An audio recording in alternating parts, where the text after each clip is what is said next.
Yo, Peanut Butter, what's going on, man? I appreciate you stopping by. We're gonna go over some latest news, talk about, you know, just what's going on here the last week, really, of the preseason, and then yeah, we're gonna talk about stuff that's going on about, you know, this last week of the preseason, stuff that's came down today. Obviously, some interesting news. You know, just in practice and stuff right now, and obviously the running back stuff that's still going on as well. You know, we're gonna have to wait and see, I guess, really, on some of it. There is some news about Jacobs, obviously, as you guys can see here. We will kick it off with him today.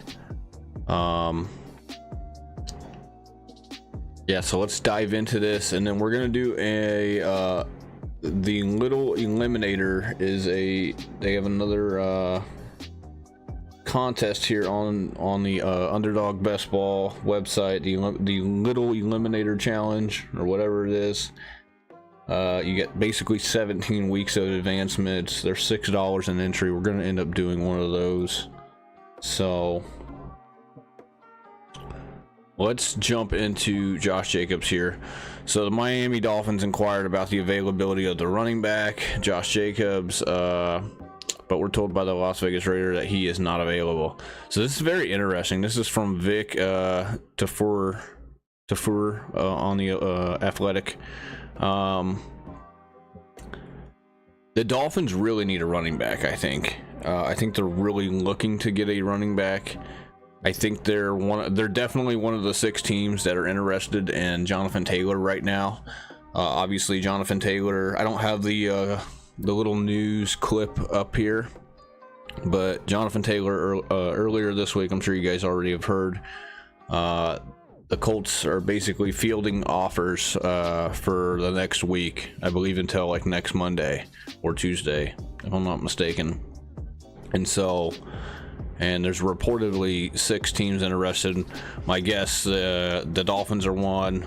The Chiefs, the Bills could be one, or it could be 2 and 3, and then Dallas and or Denver could be in the mix as well. They could be one of those teams. And I'm trying to think of maybe some of the other teams. Maybe you guys actually know the teams. Is there any report out there that says all 6 of the teams that were interested in Taylor? I don't know if you know. It didn't say anything on ESPN, but I would recommend that those are probably the top 4 or 5 teams roughly that are looking for a running back. The Dolphins are by far looking for a running back. Like, if they can get their hands on Jacobs or Taylor, this is why they inquired about him. I guarantee you they are trying to put together maybe a package to try to get Taylor if they can. But this should tell you everything you need to know. You know, the Dolphins trying to see, you know, the Raiders, man, the Raiders are such a bad, and look, I don't say this because I'm a Chiefs fan. The Raiders are a bad franchise. They're terrible. From the ownership on down, they are not a good franchise. They've made mistake after mistake. They do things that, like, it's been coined. The phrase has been coined. They're doing Raider things, right? Everybody's like, oh, they're doing Raider things, you know what I mean? Like, whenever they make a move or whenever they do something, their franchise is not very, I mean, it's a historic franchise. They've been around as long as my Chiefs have, back to the AFL, you know, blah blah blah, and they, you know, they've been around for a while, but they're still not a very good franchise, even though they've been in the league forever. And if there's any Raider fans out there that don't like me saying that, I'm just telling you guys the truth, man. They need a really, you know, Mark Davis, they really need a new owner, in my opinion. I think Davis, he just, I don't know, doesn't make a whole lot of good decisions, I think, when it comes to, you know, the way that the franchise is ran. But they're not even open to, you know, to trading Josh Jacobs. They're not even open to trading him. They made it, you know, we've been over this. I've told you guys to stay away from Jacobs this whole time. I know I haven't really been live too much lately on the fantasy stuff. We did do a live, we did a live stream like last night. We were playing Madden, but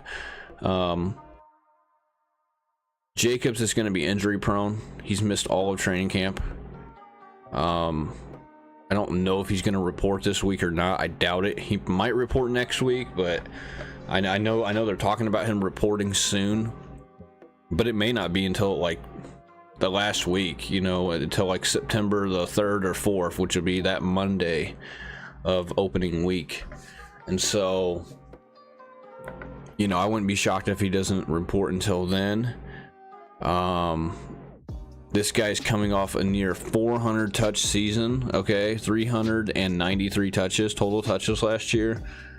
We've been over the historic measures, the historic data of guys that are coming off like a 350, 360 plus touch season, which he's close to 400. There's going to be a decline. There's going to be huge risk of injury. I told you guys there was going to be injury risk with Judy, and Judy's just kind of an injury prone guy, I think, which if we're going to get into the news about Judy though here a little bit later. He's already injured. Don't be shocked if Jacobs, if he sustains some kind of injury. I wouldn't be shocked. But the Raiders, they made the mistake of not picking up his 5th-year option last year, okay? They didn't pick up his 5th-year option last year. So they tried to run him into the ground last year because it was probably going to be his last year on the team. They were either going to cut him or trade him, okay? So they run him into the ground last year because they didn't pick up the 5th-year option. Lo and behold, he plays really, really well though.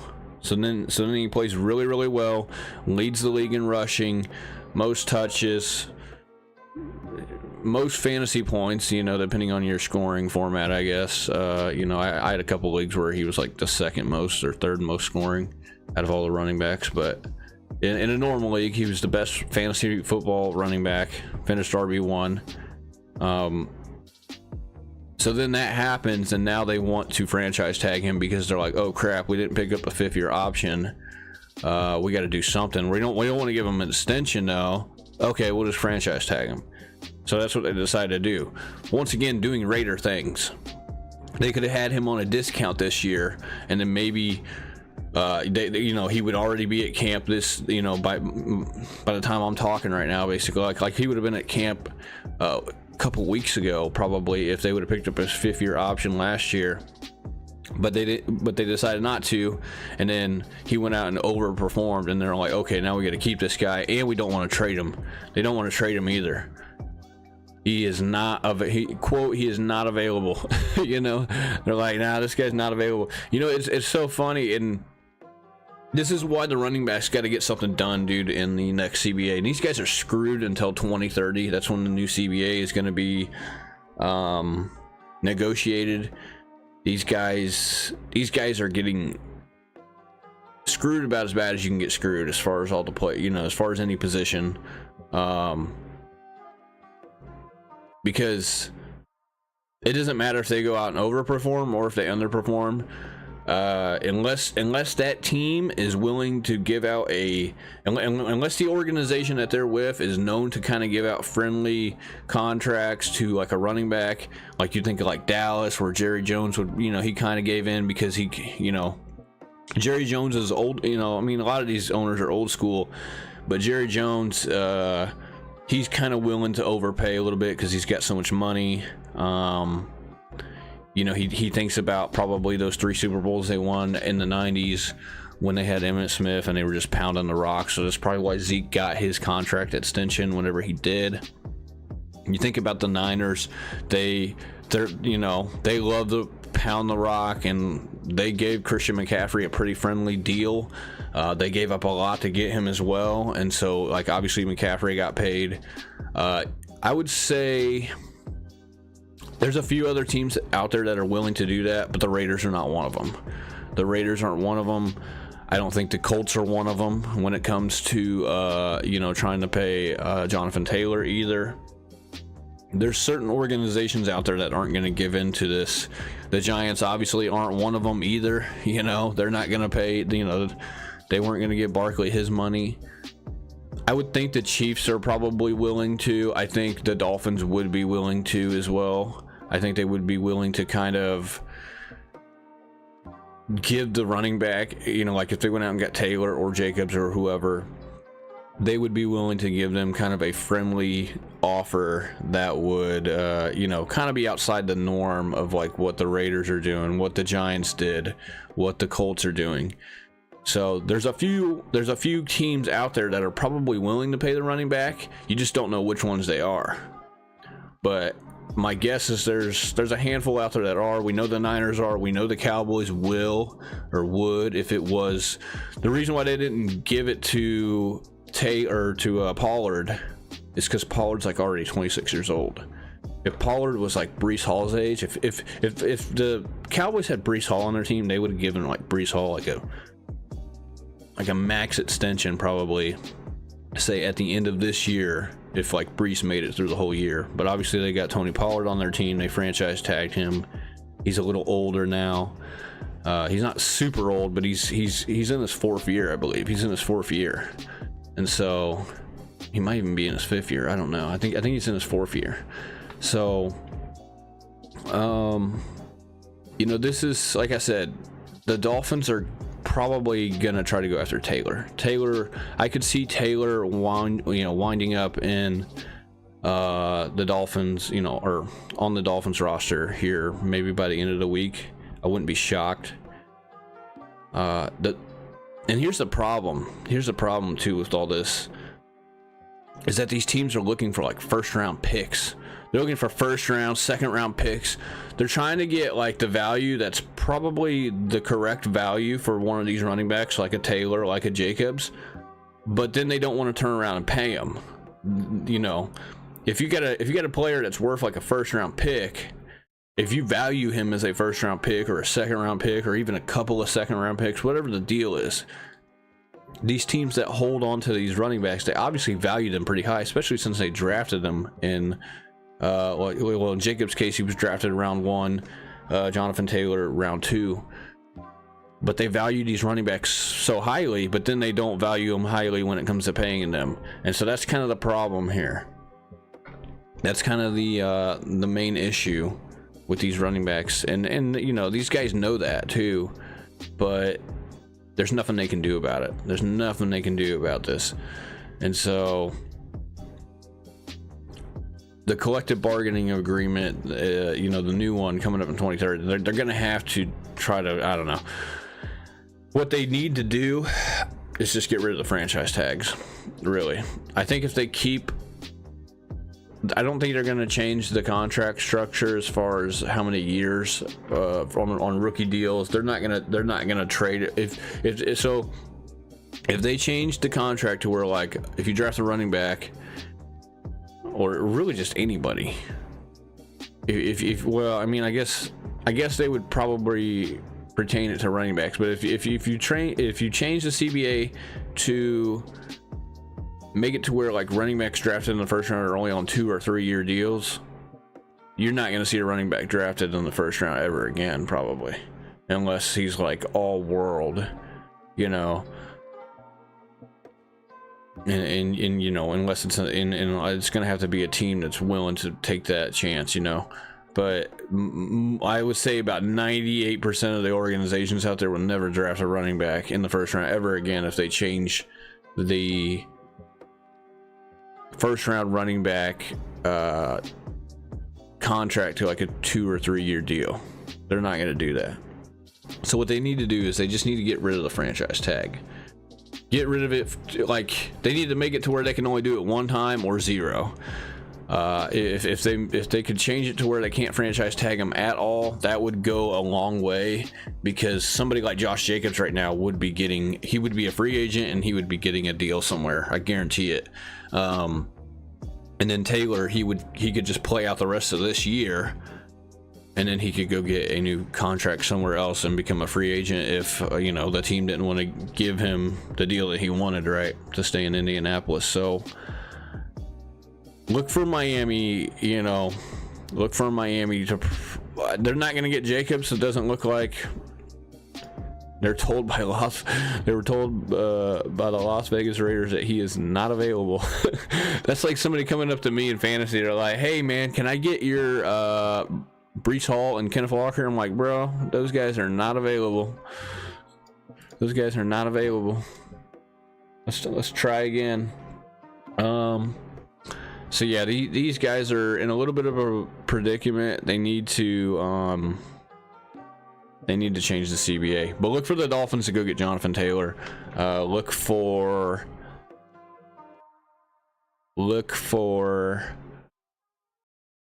maybe Denver, maybe a contending team like the Chiefs or the Bills to go get Jonathan Taylor as well. Look for them to try to. It's going to be tough, man, because they're going to have to give up so much. They're going to have to give up more than probably what they want to.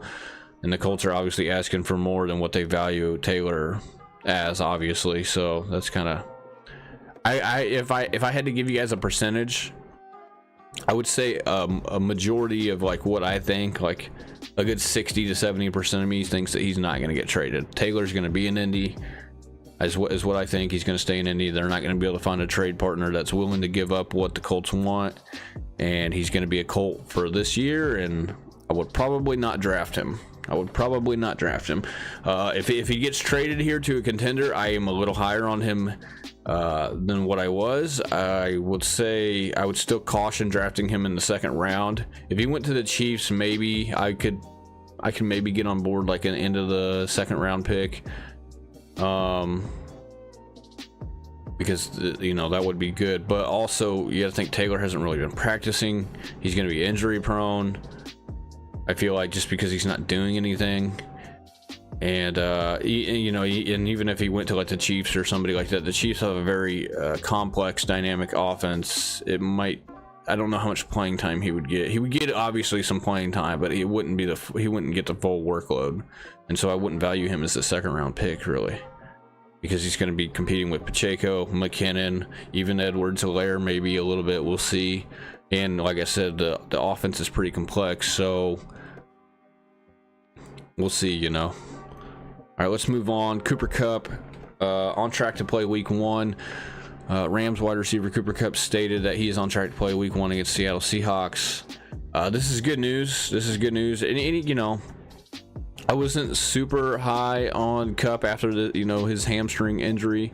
I do think it's a little bit of a warning sign, especially with his age and the workload that he's going to get this year, if he can stay healthy.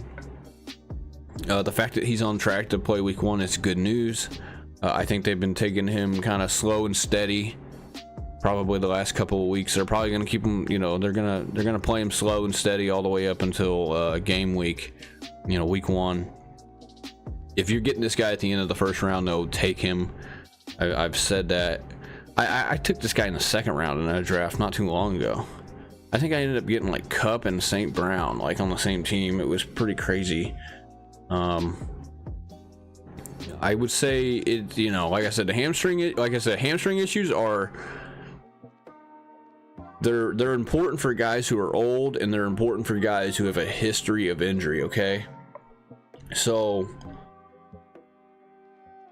I don't worry about him too much unless it falls into a guy who's in one of those categories. Cooper Kupp, he is like 30 years old. He's gonna be 30 this year, and so he's not young. He's not 26. He's not 25. He's not Justin Jefferson's age, and so now he doesn't have as much mileage on him because he didn't really he didn't put up and do a whole lot in fantasy and really in his football career the first couple of years. And he was a guy who came out of college like I would say late, who was a little older. I believe he came out like 24 years old, where a lot of these receivers are coming out of college into the NFL at 20, 21. So he's not your average 30-year-old. He's not a Stephon Diggs who's been in the league for 10 years. He's not a Devontae Adams who's been in the league forever. But hamstring issues, like I said, I would caution them. but I'm glad that the Rams are taking him, they're taking him probably really slow over the last few weeks, and he's going to be ready to play week 1, which is good news. And if you're getting this guy at the end of the first round, even the beginning of the second round, you got to take him. I feel like you have to take him. You'd be a fool not to. So, where is this? Where's my site at? What the heck? Give me 1 second. So yeah, we'll monitor this. We'll monitor this with Cup. There's probably going to be some more news unless he like re-aggravates it tomorrow or something. We won't see more news about this till next week. Maybe we'll get another update and they'll be like, oh, he's practicing, he's looking good, this and that. So where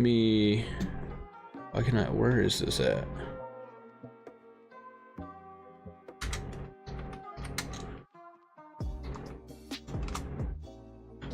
All right, here it is. All right, so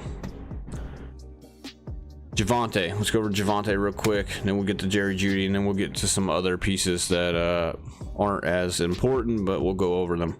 Denver Broncos offensive coordinator Joe Lombardi indicated that running back Javonte Williams' early season load could be limited before it starts to expand.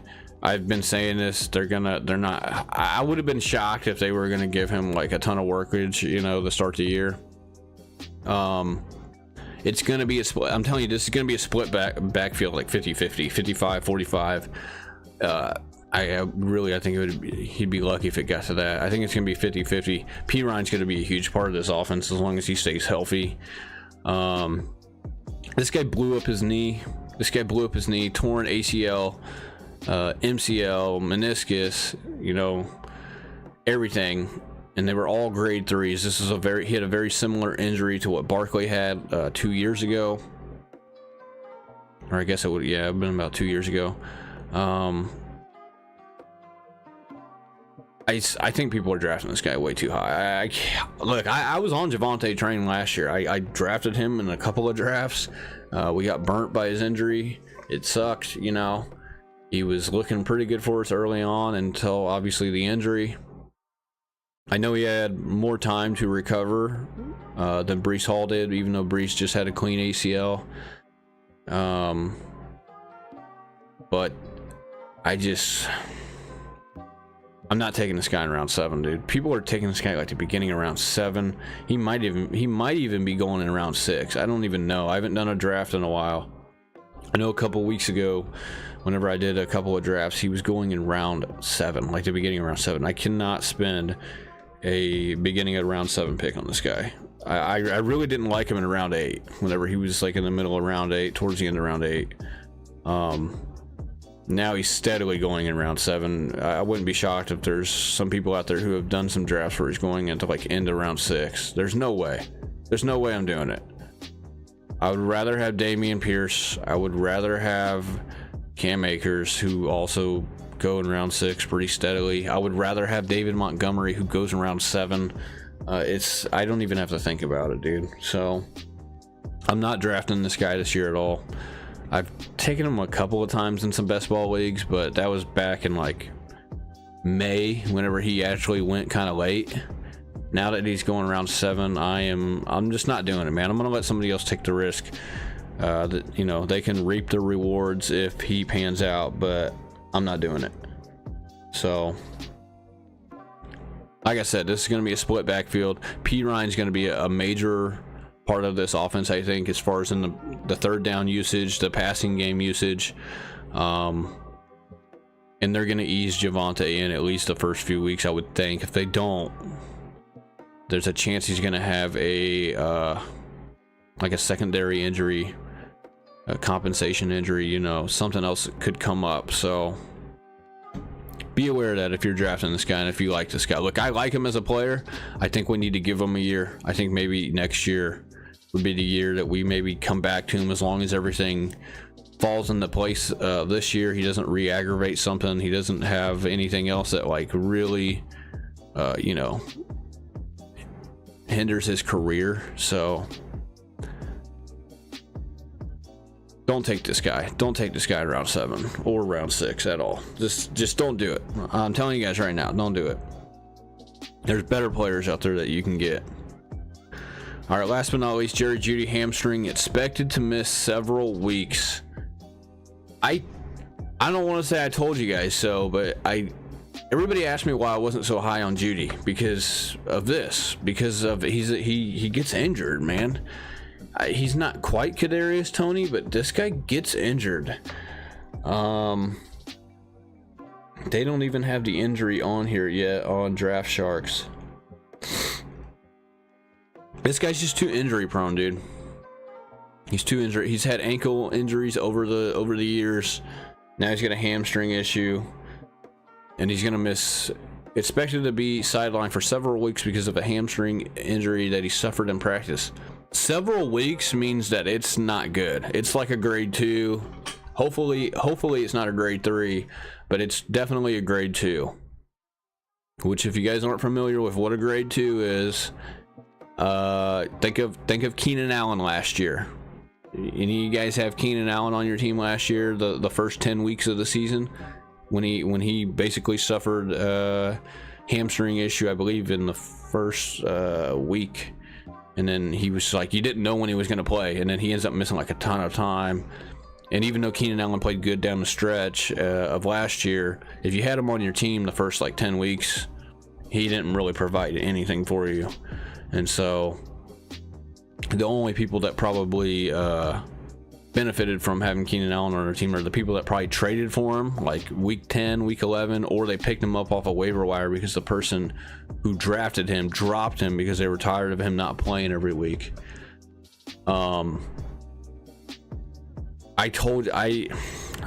guys have to go back and find, I forget whenever, I haven't talked too much about Jeudy. A lot of people ask me why I wouldn't draft Jeudy in some of my drafts, and if you guys go back and watch clips, I told you guys I thought he was injury prone. I thought he was a good player. I do think he is a good player. I do think he is probably Russell Wilson's top option. I did think his ADP was too high. You know, there was people drafting this guy in round 3. He's technically kind of a round 4 guy in best ball, but he would go in round 3 every now and then. And when you could get Cortland Sutton in round 9 or 10, I just didn't think it was worth it, you know. This gives Mims a huge boost, I think. So they said Jeudy had to be carted off the field on Thursday, which is today, after suffering a hamstring injury at practice. MIR results have shown that it is a moderate injury. So this is probably a grade 2. He's expected to be out several weeks, which means that he's probably going to miss the first week or 2 of the regular season at the very least. Fantasy managers should wait and see how far his ADP drops as a result of the injury before making any decisions on whether or not to target him at a discount. And we can also expect Cortland Sutton and rookie Marvin Mims to get more work however long Jeudy remains sidelined for. So, you know, if this would have happened maybe a couple of weeks ago, it maybe wouldn't be quite as bad. I guess he's lucky it didn't happen maybe next week, and it happened this week, so it gives him another week to kind of, you know, the NFL season's basically 2 weeks away to this date. The Chiefs and the Lions play 2 weeks from today. So several weeks. They're saying he's going to miss probably the first or second week as well. So that's like 4 weeks. That's like a month. He's got a probably a grade 2 hamstring. So this guy's got an injury history, man. I said this to you guys, and this is why I wasn't as high on him. It's not that I didn't like this guy. I do like him. I just don't like him where his ADP is. I would like him in the 5th round. Like, if I could get him at the end of the 5th round, maybe the beginning of the 6th round, I would take him. But he's not going there. And so that's why I don't have, I mean, I can show you guys how much I have of this guy. I don't have a ton of him. And it's not that I don't like him or that I don't think I do think he's a good receiver, but I don't think his ADP is, it's like DK. Like, I like DK a lot too, but I don't think DK, I would like DK in round 4 versus like the middle of round 3.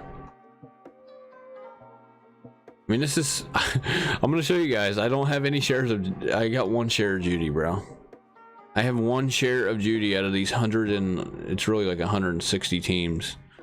I have 1 share, dude. I don't I haven't been drafting. I'm not gonna lie. I haven't been drafting him very much. Yeah, so this is out of 160 teams. I have one share of them, bro. One share. I probably should have a couple more, but I just haven't been drafting him. I might have a few more in the because this is just out of these 160. I might have a few more of them in some of the super flexes. Maybe I might have 1 or 2 shares of them, but I would say out of this is about 200 teams right here in total. I probably have like 2 shares or 3 shares of them at the most. We look at his injury history here. This guy is, look at this. I wonder if it's on this side of him too, if it's on his right side. I believe this is his right side right here, even though it's the left on the screen. I wonder if the hamstring is on this side where he's had all these injuries. Knee meniscus tear. This is back when he played for Alabama. Looks like he has a chest rib sprain. That was 2020. Shoulder 2020. This is when he was in the NFL, week 10 against the Raiders. The shoulder's kind of been an issue, and the ankle's been an issue. Look, ankle, groin, rib, ankle. Ankle was last year as well. So I wonder. Yeah, and the ankle's been on the same ankle, bro. That's how it works, bro. I know, because I've had an ankle sprain.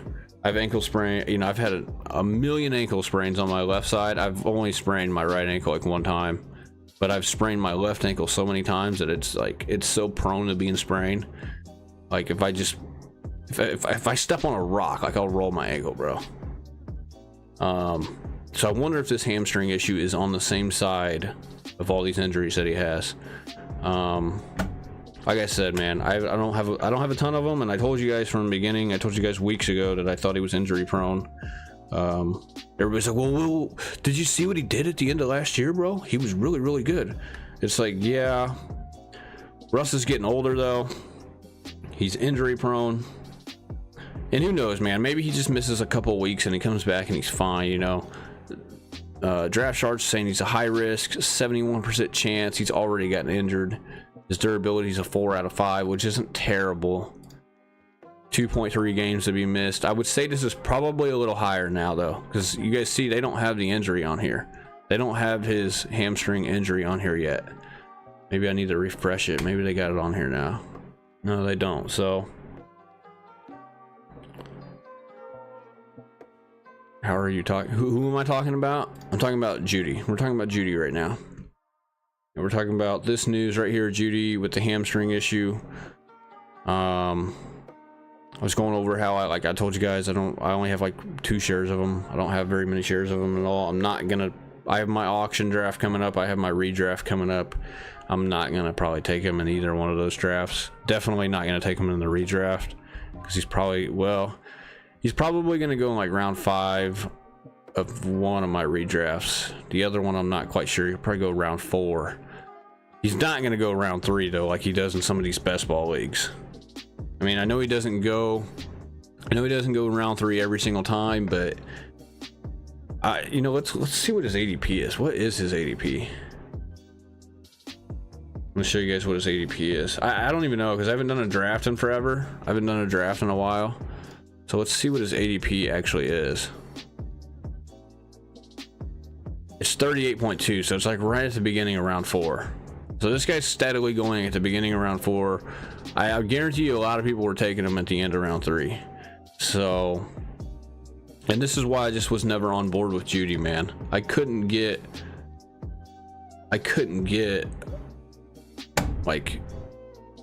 this guy. I couldn't take this guy where he was going. It was like, I just can't do it. I would really rather have Keenan Allen over him, even though Keenan Allen's a little older. I know he dealt with his grade 2 hamstring issue last year, but Judy has a grade 2. I know it doesn't say it on here yet. But it's a grade 2. It's at least a grade 2. Hopefully it's not a grade 3. But like I said, Keenan Allen, grade 2 last year. If you guys had Keenan Allen on your team from weeks 1 to 10, roughly, you guys probably didn't do very good. You guys probably had a receiver in Keenan Allen who's like, you didn't know if he was going to play. They kept saying he was questionable every week. And then he's like, oh, game time decision. And you're like, okay, you know, Saturday night, you're like, okay, well, you know, we'll wait till the morning. And then you get up in the morning, Sunday morning, you're like, okay, I think I'm gonna start this guy. They're like, and then like last minute, they're like, oh, he's not playing. And you're like, what the heck? This guy's not gonna play. And then they would do it again next week. The very next week, they're like, oh, he's questionable, his game time decision, he might play, he's looking good. And then like Sunday morning comes and he's not playing again. I know Keenan Allen played really good down the stretch, but if you guys had Keenan Allen on your team last year, the guy was a no-show for the first like 8 or 9 weeks. I believe after week 1. Week 1 was whenever he, he had his hamstring issue. So I'm not saying the same thing's gonna happen with Judy here, but this guy's got a history, man. He's got a history. You guys see it right here. And he hasn't really had a history of the hamstring. He's had a ton of the ankles. He had like 3 of the ankles, a couple of the shoulders, a couple of like chest rib sprains. I'm assuming that's like a bruised rib or a fractured rib is what I'm assuming that is. But then he's had the groin, he's had a meniscus, but it's all been on this side. So like I said, I'm curious.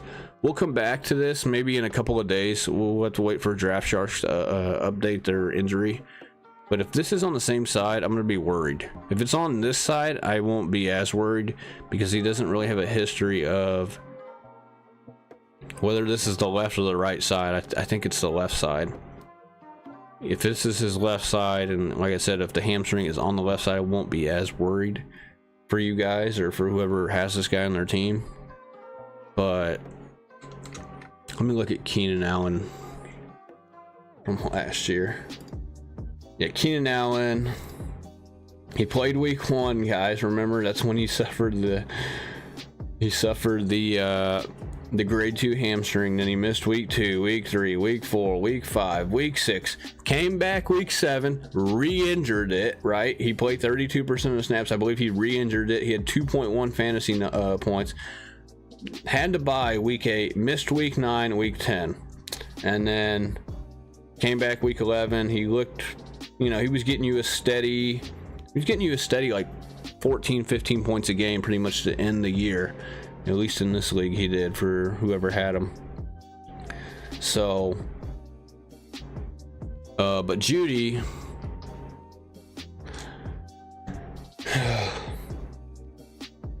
Judy did okay week 1. He missed a couple of games. Yeah, so this right here, these 2 games he missed, week 11, week 12, that would have been from the ankle. That would have been right here, November 13th. That would have been from the ankle. And obviously, he had two good games kind of the end of the year. He had week 18 against the Chargers, almost 26 points, and then my Chiefs, he had almost 30. So he would have had probably more than 30 if you're in full PPR. This is only half PPR. So I would caution Judy, man. I would pump the brakes on him if you guys are huge on Judy and you guys really like him. I would pump the brakes on him in round 3 or 4. If somebody takes him around 3 or 4, I would just let them take him. I wouldn't really think much of it. I wouldn't even have that guy on your radar in round 3 or 4 right now with the hamstring. I wouldn't have had him in round 3 at all, even without the hamstring. I don't think he's that good. I think he's okay, but I don't think he's around. He's not as good as DK Metcalf. He's not as good as Calvin Ridley. He's not as good as Devontae Smith, who technically I think is a round 3 guy. Even though I kind of viewed Devontae, he's technically in the round 2.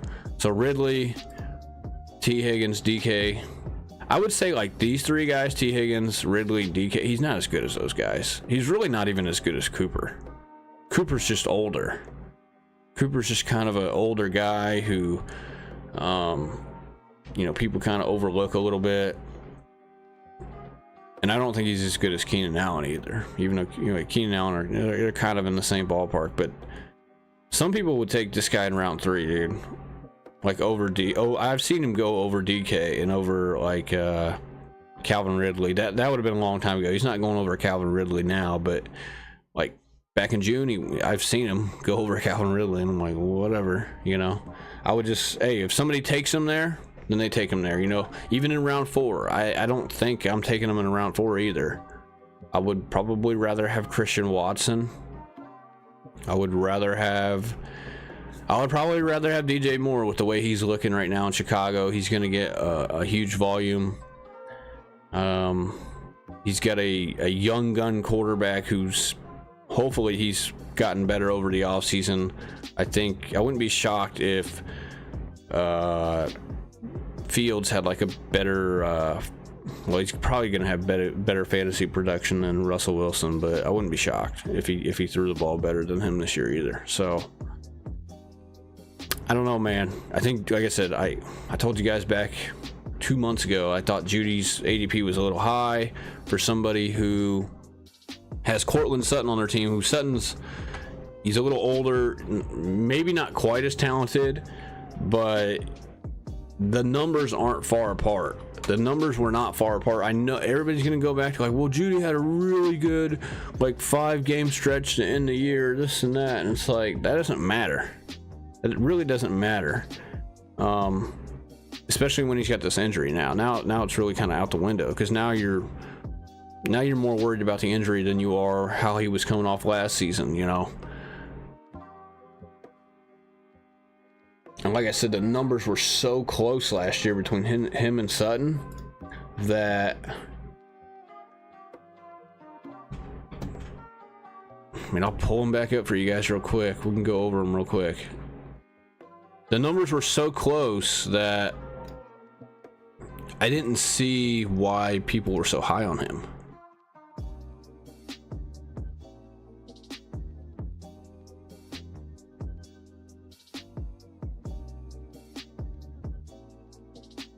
I'm gonna hide these columns for you guys. I'm gonna blow this up just a little bit so you guys can see it. The numbers were so close. Cortland Sutton had a better red zone target share by about 8%. He had more total targets. He ran a 100% route participation rate, so that means he ran a route every single time they passed the ball whenever he was on the field. So anytime that they passed the ball when he was on the field, Cortland Sutton ran a route 100% of the time. Judy only ran a route 84% of the time. Target share 23.1% to almost 21% of Judy's. Red zone targets, obviously he had more. He had a better red zone target share. He had 14 compared to Judy's 11. Route win rate. Look at the difference in route win rate and route win rate versus man coverage and snap share. They're all in favor of Cortland Sutton. I'm not saying Sutton's like, you know, a superstar talent or anything. I mean, I think he's a good value in round 10. You guys see my player note. He's better than you think. Decent, but there's better players behind him. And everybody's going like, well, what about the 4-game stretch he had? It's like, who cares? The guy's not as good as what people think he is. These numbers prove it. The numbers prove it. And now he's got an injury, and I've always thought he was very prone to injury. I showed you guys his injury history. He's prone to it, man. He's prone to it. And now he's got a hamstring, which is probably a grade 2, which is the same thing that Keenan Allen had last year. And like I said, maybe he misses a game or two and he comes back week 3, but maybe this lingers too. Maybe this lingers out to week 4, week 5. For those people that drafted him in round 3, round 4, the beginning of round 4, it's a no-go. It's a no-go for me, man. Especially when I know that he's got competition like Sutton. Mims is probably going to be a little better than people think. I think the guy out of Oklahoma, who's basically their number 3 receiver, playing out of the slot now. And I wouldn't be shocked if, like, say, Mims outplays Judy, like, while Judy, like, let's say Judy misses a few weeks, right, with this hamstring. Let's say he misses a couple weeks, and let's say Mims, like, actually plays pretty well the first 2 weeks. Maybe I wouldn't be shocked, man, if like Mims plays good enough potentially to win like a starting position in like the two-man sets for the receivers. I mean, Mims is obviously going to be the guy while Judy's out. He's going to be the guy who's opposite of Cortland Sutton for the two-man sets, more than likely. So he's going to get an opportunity to prove himself as like a guy in the two-man set. So he's probably more of a slot guy because he's smaller, but you never know. You never know. So, I mean, a lot of people thought that Antonio Brown wasn't really a guy that would play on the outside, and he was one of the best guys on the outside in the league history, really. So I'm telling you guys, man, I was never high on Judy to begin with, man, and it sucks that he got injured. I'm not wishing injury upon anybody, but at the same time, you know, I wasn't shocked that he had an injury to like maybe his ankle or, you know, to his hamstring in this case. Maybe this is a compensation injury to the ankle injuries he's had over the years. Like I said, we're gonna wait and see. I'll update you guys and see where this is at whenever they update this. I can keep refreshing this all day long. They probably won't put this up until tomorrow, maybe. So we might come back tomorrow or Saturday. I'm actually thinking Saturday. Tomorrow I got some things I got to do, so maybe we'll do a live stream Saturday or Sunday-ish. We'll see.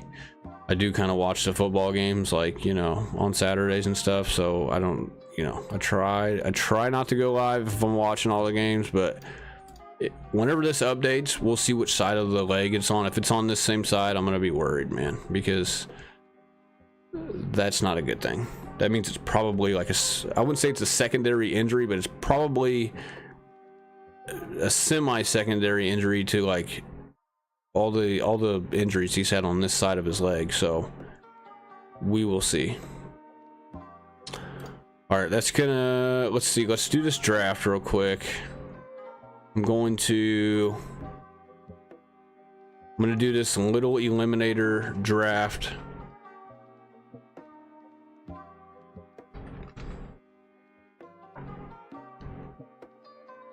I'm gonna go over the rules over the this particular contest and see. I really don't even know what the rules are, to be honest. All right, it says, so you get your prize payouts here. Round 1, round 2. So you have a round each week. Let's look at the rules real quick.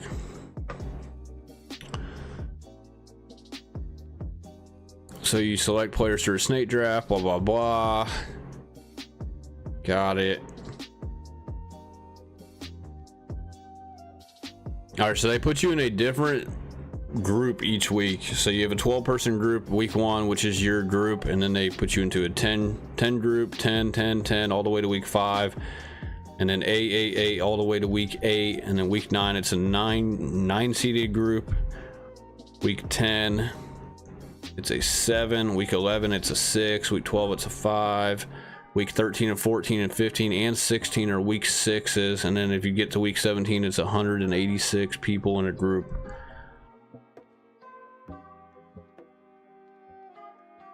So this is so confusing. So they take a select number of teams each week. So at the end of week 1, which is round 1, they take the top 10 people. Week 2 they take the top 8.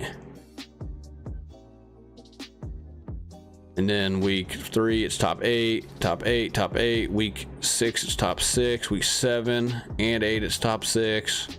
Week 9 it's top 7. Week 10 it's top 5. It's kind of weird.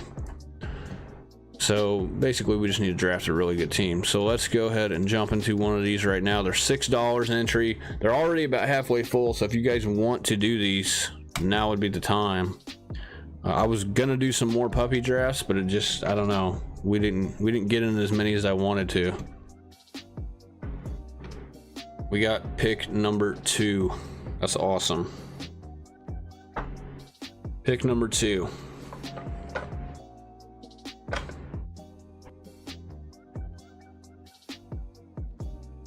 I'm gonna do this draft, and then I'm probably gonna end this live stream. Like I said, we'll probably go live Saturday or Sunday, go over some more news and stuff. And Let me pull this over here. And then I might do another one of these if I can. If not, I'll probably do another one offline. I'll let you guys know how I did. And like I said, we're gonna just go over news probably Saturday or Sunday. Like I said, I'll do one of these maybe if I can, if they still have some. So,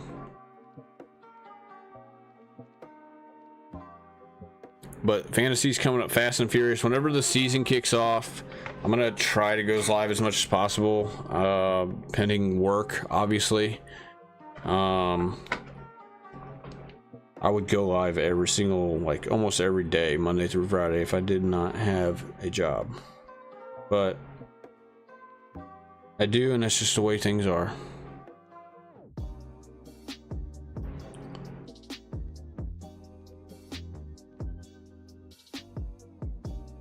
All right, I'm gonna take Chase here. If I didn't go Chase, I would go Tyreek. That guy went Tyreek. It's a good pick. See if Cup kind of moves up here. I'd be kind of, yeah, I was gonna say, I'd be shocked if Cup didn't go 6th overall. These guys are making picks pretty quick. We got 4 guys in here with the experience badges, which is nice. 3 of them have highly experienced badges. Let me move my camera down here so you guys can see who these guys pick.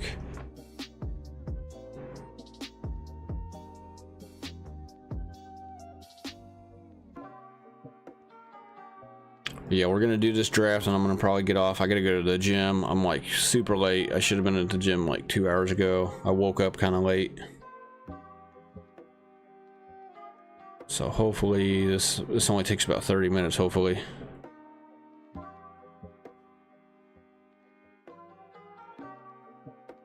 So basically there's an elimination each week, but it's not very many people. Especially the first few weeks, it's only like a few people, and then so you need to have good weeks. Obviously, this is very interesting because a lot of people build their team for like the last few weeks of the season, but this, you can't really do that in this league because if you could get knocked out if you have a bad week. You cannot have a bad week in this system right here, in this style of contest.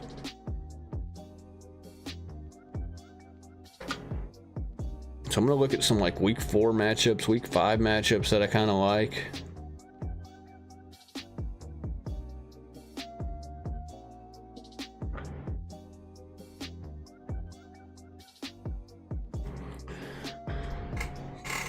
Chubb and Barkley, double hero running back.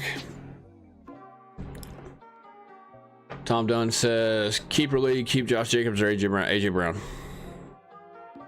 What rounds do you keep him in? Like is this redraft or is this auction? What round are you having to keep those guys in? Don't lie, bro. I'm super low on Jacobs. I'm not. I know. I you know. If you're keeping him in like round 7, then keep him. If you're keeping him in like round 7 or 8, then keep Jacobs, I guess. If you're keeping him in like a different round or something, or if you're keeping him for a set amount of dollars, like if it's auction, then you'd have to clarify that for me. But if you're just keeping a guy and you can pick any round, keeper league 2nd round. So if you keep either of these guys, it would be your 2nd round pick. I'm not keeping Jacobs, bro. There's no way. There's no way. Not for a 2nd round pick. I think you can just go draft another running back that is going to do better for you in the 2nd round, in my opinion, this year. I've said it time and time again, dude. Jacobs he's going to be injury prone. He's coming off a near 400 touch season. He hasn't been in training camp at all. He probably won't show up until next week, or at the very least, the week of the beginning of the season, you know, game week, September 4th, which would be that week into the first week. I would let somebody else take their chance. Like, you're gonna see Jacobs won't go in the second round of this draft. He probably won't go in the third round of this draft. These are guys that know what they're doing on Underdog, that, like me, have multiple entries. They pay money for this stuff. They know they're, like, all these guys have probably done their research. They know where guys' ADPs are. They know where they should be going. I'm not keeping Josh Jacobs for a second round pick. There's no way. Everyone gets their keepers for a first and second, but running back is low positions. Yeah, don't keep Jacobs, man. I'm not super high on AJ Brown either, but I would take AJ Brown over Josh Jacobs. Oh crap, we're on the clock. We're gonna go this guy, and hopefully Jalen Hurts falls to me. I'm actually surprised that Devontae. Look at Calvin Ridley going in the second round now. All of a sudden, it's crazy.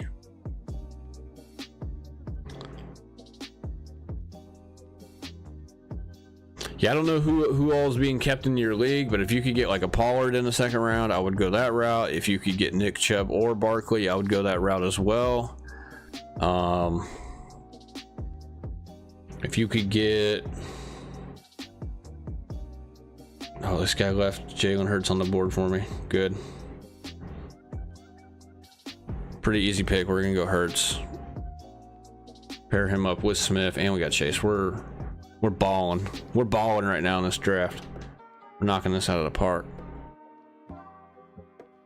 This is, you don't get this very often. Smith usually goes like in the 20 range. It's tough to get Smith to fall to you at the end of round 2 in these best ball leagues. It really hurts. Like, usually if I got Smith right here, the guy with the first pick would take Hurts. So I'm kind of glad he didn't do that. This guy goes Taylor here in round 3. I still think this is a little high for Taylor right now. Taylor hasn't really been practicing either. And if he gets traded, he's gonna probably, I just don't know if he's a round 3 guy, man, at that point. I guess it depends on what team he goes to, and it really just depends on how quickly he picks up the offense and how much workload, you know, like what's the workload going to be for him. So, all right, so Jacobs did go in the third round right here, middle of the third, which is kind of normal. I know he was falling to the end of the third, beginning of the fourth, depending on what time. Like if you were drafting probably a couple weeks ago, he would be going like down here. I don't know why all of a sudden this guy wants to take him. Maybe this guy's like a Raider fan or something. I don't know. This isn't a bad start for him.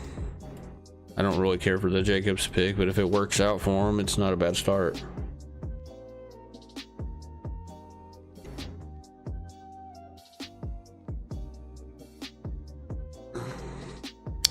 See how far Judy slides. I'll be curious to see how far Judy slides. Like if Judy doesn't go before pick 40, he's sliding. He's technically sliding at that point because this is about as late as he usually goes. It's like pick 40.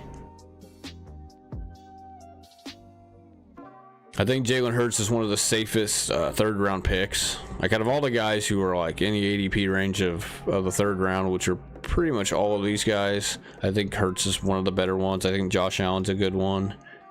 If you somehow got Mahomes to fall to you in the third round, it's a steal. Basically any of the top three quarterbacks here, Hurts, Mahomes, Allen, if you get those guys in the third round, that's a good pick. I think Gibbs is an okay third round pick. I like him better in other formats other than best ball. I don't like him as much in best ball. But if he was like in a full PPR league, I would like him in the third round. This is a little early for ETN in my opinion.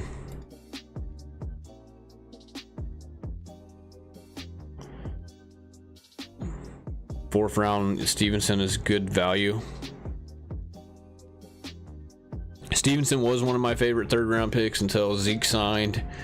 But I would happily take him in the fourth round if he fell to me. Let's see where Breece falls to. I wonder if Breece will fall to us. We will take Breece Hall if he's there. I think. Judy is still on the board. He's at the very, very top of the list right now.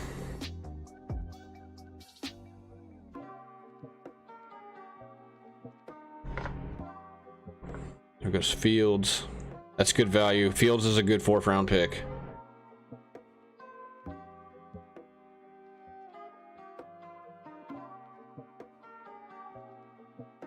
I'm hoping one of these guys takes Judy. Take Judy.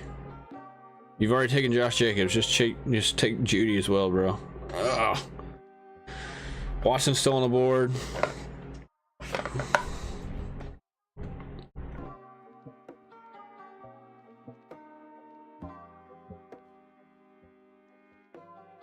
I think Breece Hall might fall to us here, which would be wild. Goes Herbert. Quarterbacks are coming off the board. Lawrence is the last quarterback, really, that's like as far as top 8 goes, but he's way down the list. All right, there goes Mike Williams.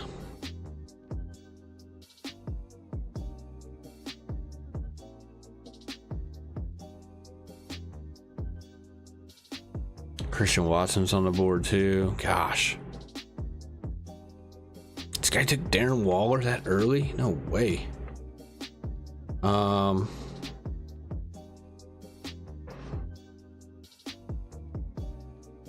taking him here, man. I'm taking Breece Hall here. I think he's gonna be okay.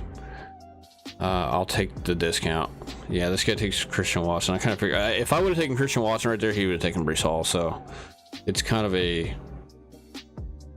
Oh, he takes Trevor Lawrence too. Wow. We got Judy, we got Hopkins, we got McLaurin. Nope. We're gonna go.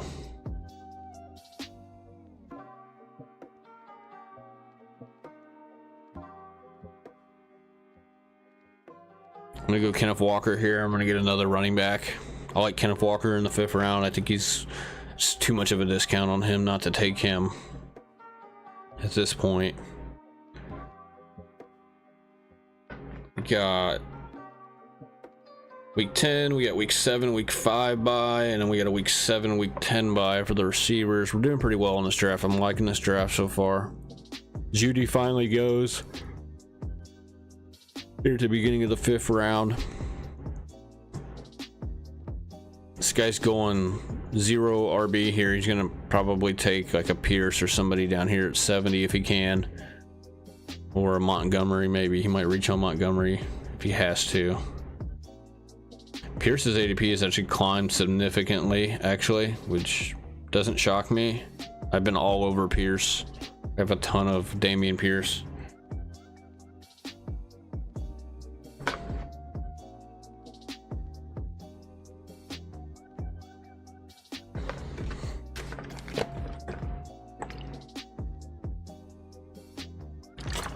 Thought about Aaron Jones. This guy took Aaron Jones at 53. This is kind of who I was thinking about here between him and Walker. It's close, but Lockett's ADP is going to move up now that JSN is hurt. We'll see how far JSN slides. If he slides to me in round 6, I'm probably not going to take him, depending on who's there.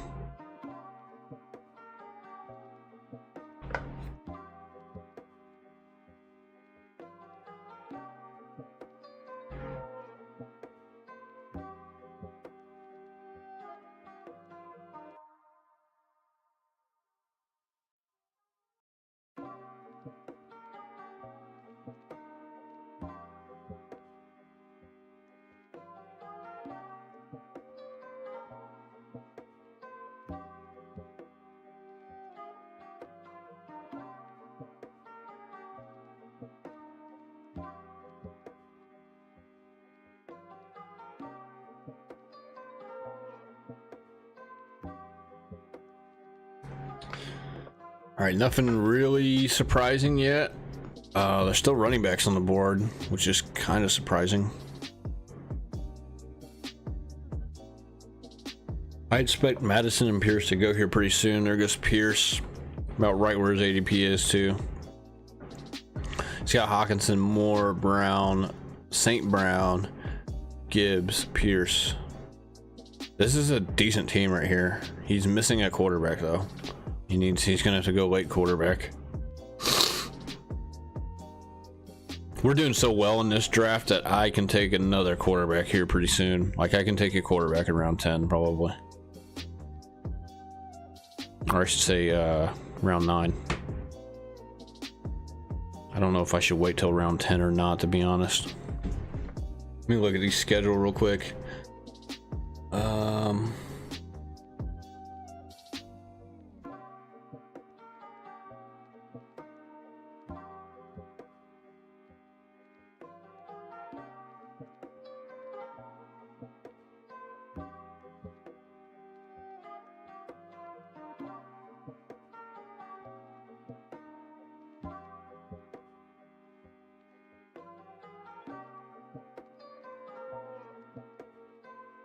We got a run of running backs here. James Cook just went in round 6. That's pretty insane. Pretty wild.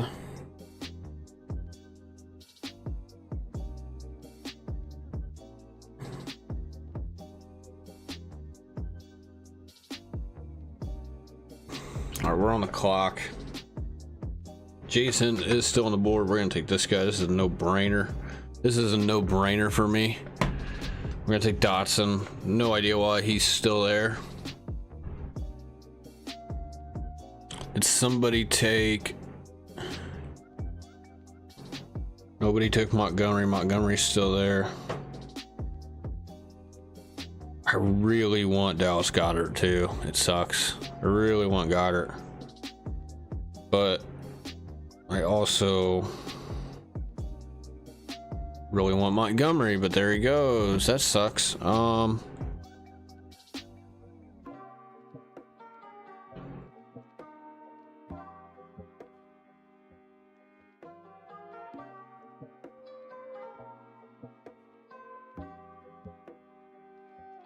gonna be hurting at running back a little bit. I feel like he took Swift.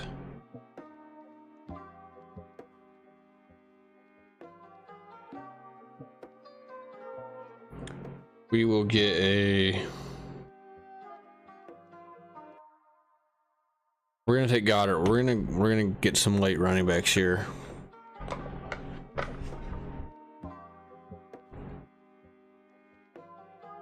We will get some late running backs right here.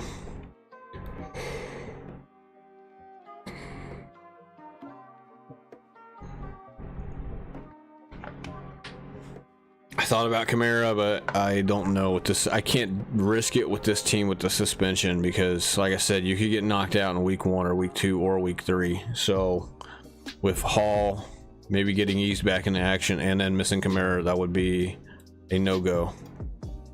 It's the only reason why I didn't take Kamara. See, he's got James Conner. Oh, he just has James Conner. Never mind. I thought he had maybe more running backs.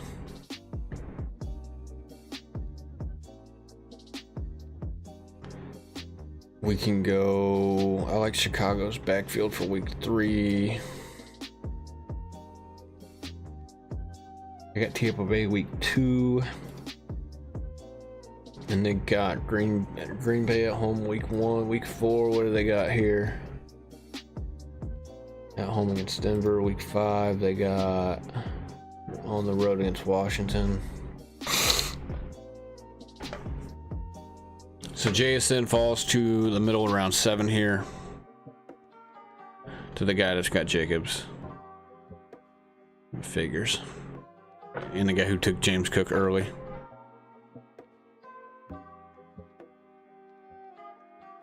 I like Cook to a degree. I would like him better in a full PPR league.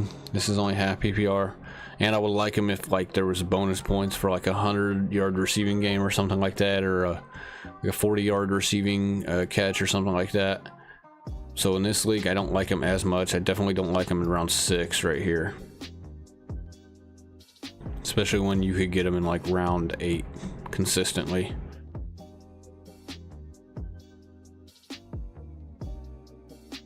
It's good value on Addison. We'll see if Addison gets suspended or not. I'm not quite sure if he will or not, but we'll see.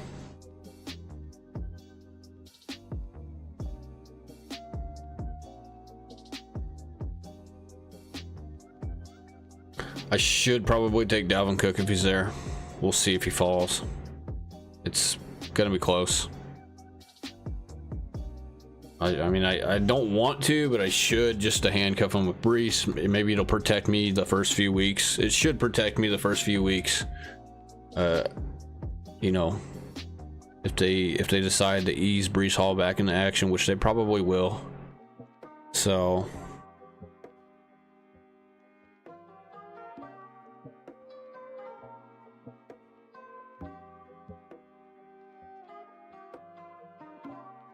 well, there goes Cook right after Pacheco.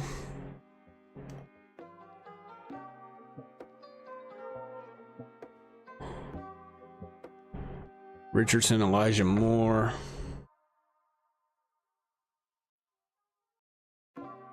We need this other guy to stay on the board. If he doesn't, it's gonna suck. One of these guys have to take Deshaun Watson. They need a quarterback. One of these guys needs a quarterback. Take Deshaun, bro. Take him.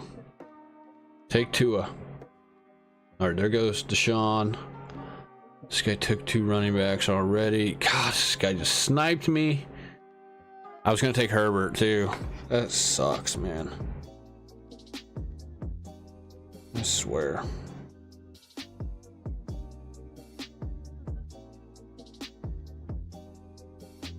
I'm gonna take Sky Moore. I think the running back I want should stay on the board here. We'll see. If he does, he does. If he doesn't, he doesn't. Man, these guys taking all my running backs. I really wanted Khalil Herbert.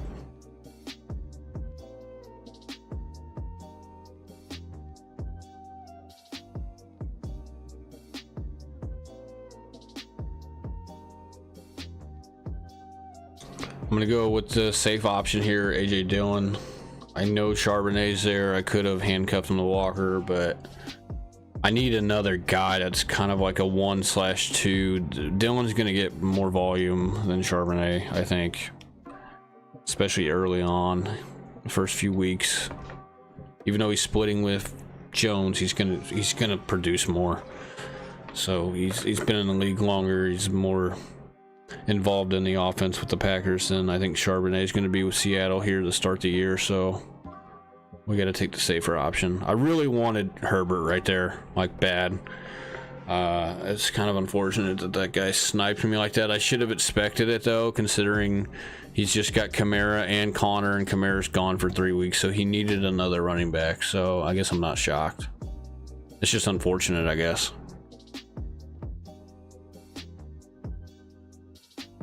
We're gonna take some flyers here with some of these late running backs. We're gonna have to draft a couple. We're good at receiver. We got Chase, Smith, Dotson, and Sky Moore. We're set at receiver. We don't need to take another receiver now until like round 13 or 14. So we'll see what happens here. Freiermuth. I was thinking about taking Freiermuth there, but I wanted to get a little more security at receiver.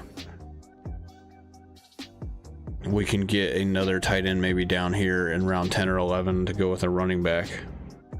So that's going to be the plan. I would hope that Dalton Kincaid falls to me down here at the end of round 10. If he did, that would be awesome. If not, we'll think of something.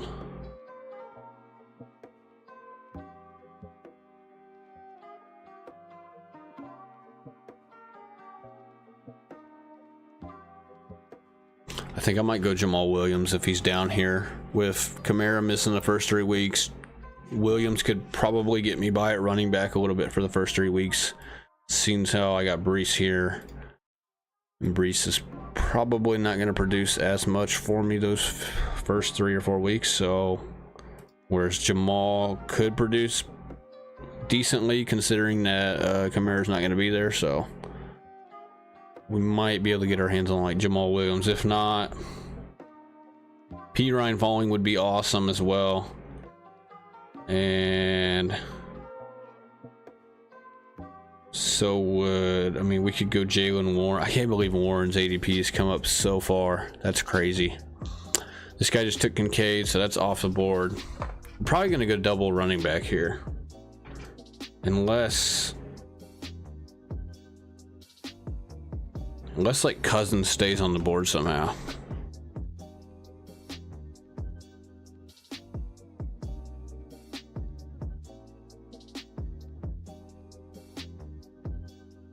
There goes P. Ryan. All of our players are just going to start coming off the board here. Charbonnet is still on the board though, which is kind of surprising. I don't expect him to be there. Well, we could handcuff him if he makes it to us. We could handcuff him to Walker. It's not really a necessity to do that, I don't think, but the opportunity may present itself.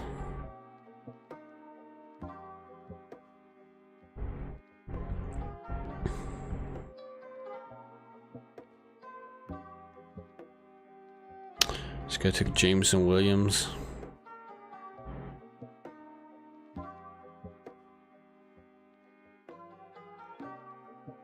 This guy's team isn't terrible. It's not bad. Tyler Boyd, Aaron Rodgers. This guy's went back-to-back QB so far, so this should be a tight end maybe, or receiver. He might go running back, but I doubt it. I don't think so. He's got Sanders, Taylor, and McCaffrey. Took Cousins. He took another quarterback, and then look at that! Look at that! I just get double sniped. Both the guys I was thinking about taking, just they go. All right, we're gonna go Warren. I just like him over Charbonnet right now. Charbonnet's still on the board. We might take Charbonnet if he falls to us here. We'll see. I really kind of like Bigsby. There goes Bigsby. All right, we're gonna take the safe option here, and we're gonna handcuff Charbonnet. I mean, Charbonnet in round 11 is very good value. His ADP is 103.6, and we just got him at 122, so it's kind of tough not to take him. We'll handcuff him to Walker. I like Warren as kind of a little bit of a backup option here, with Brees probably not doing as much as I want him to do the first few weeks, so we'll see. We're gonna need AJ Dillon to kind of carry the load for us here the first few weeks. I think if we can get by the first few weeks, I think we'll be okay, which I think we will, because we got Hurts, we got a really good receiving core.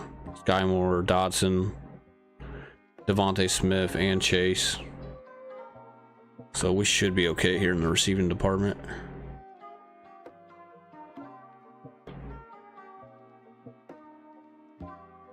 Like I said, it's a huge advantage to have the 1 or the 2 pick. They're by far the best picks in the draft, because you can get good value running backs like Walker is really a 3rd round guy. He just goes in the 5th round because they drafted Charbonnet. That's the only reason he goes in the 5th round. People were drafting Kenneth Walker back in May. They were drafting him like at 24. His ADP was like 24.5. So he was going right here to 2-3 turn back in May. The only reason why you can get him down here is because they drafted Charbonnet. People are so terrified of Charbonnet for some reason that they allowed Walker to fall to the 5th round. So this is a steal. I almost view this the same as somebody like this guy drafting ETN in round 3. That's how I view it. But I got him in the 5th round, so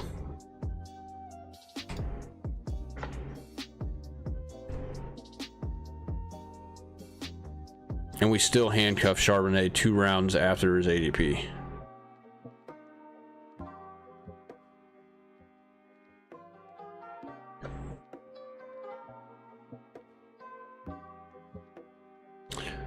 Let's see, Yeah, I was thinking about taking Geno. Geno went right after me. I wanted to take Geno, but this is good for, like, this is a good strategy by this guy at the third pick.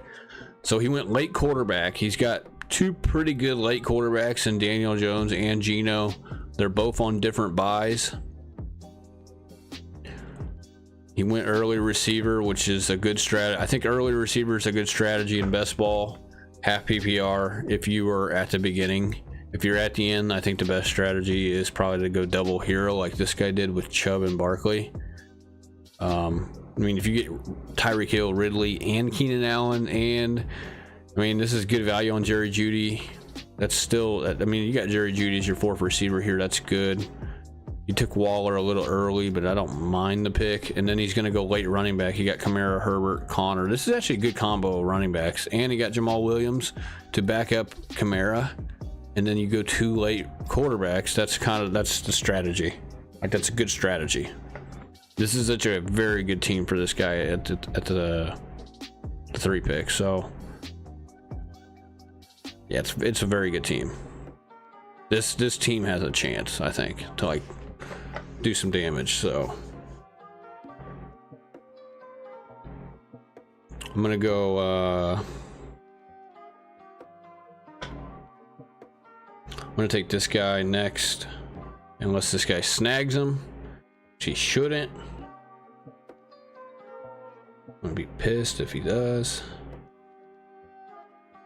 All right,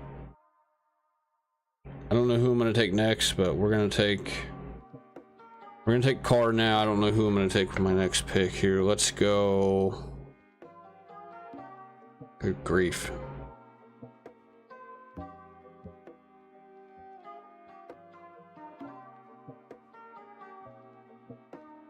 I think I'm gonna pair him up with Juwan Johnson. We need another tight end. I'm not worried about receiver. I'm so set at receiver right now. I don't even care.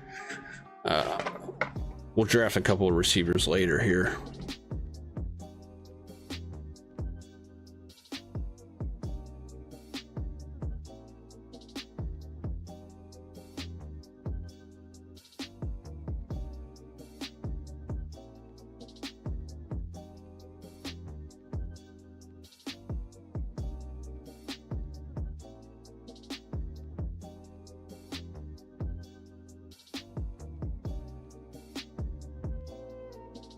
Yeah, there's not very many receivers I'm taking in this area. Rondell Moore, Mingo are still kind of on the board. I don't mind. I can't believe Rondell Moore's value has dropped in ADP because he's not going to play in 2 receiver sets, more than likely.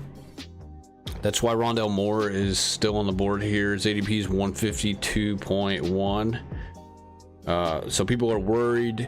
I wouldn't be worried about that stat. I wouldn't be worried about people, him not being in the 2 receiver sets, because they're going to be losing games and they're going to be passing the ball a ton, I feel like. And so I feel like they're going to have 3 receivers out there a lot of the time. They're going to have them 3 receiver sets out there a lot more often than people think. And so him not playing in the 2 receiver sets, I wouldn't worry about that with Rondell Moore. If Rondell Moore falls to me around 14 right here, I will take him. I doubt it if he makes it that far, but if he did, we would take him.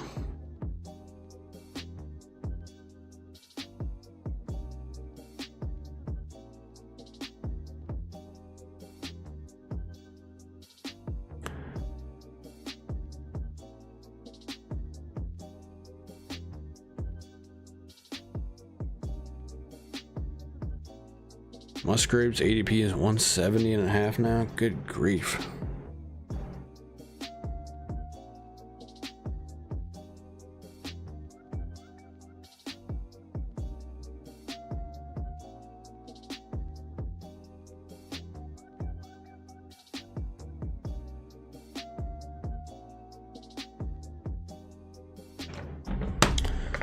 This guy took Purdy and then he took Jake Ferguson.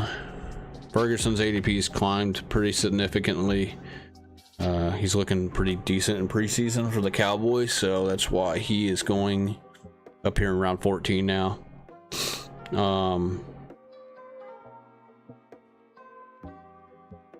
Okonkwo is still on the board, which I almost can't believe.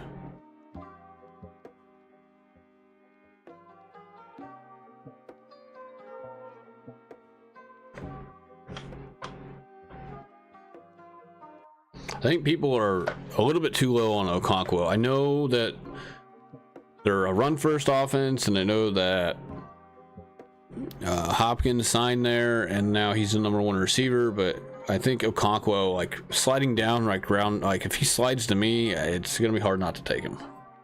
Even though I just took Juwan Johnson. I mean, I don't have to have him because I do have Juwan Johnson, I do have Dallas Goedert, but this is very good value with him. I think he's fallen. I think he slid for a reason, and he slid for good reason, but I don't think he should have slid as far as like he's sliding now.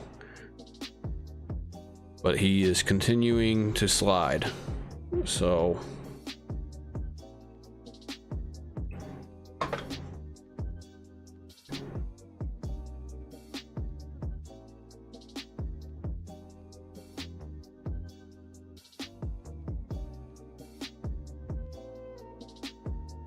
all right, Zamir White, Jeff Wilson go, Adam Thielen. I don't want any of those guys, so I don't care.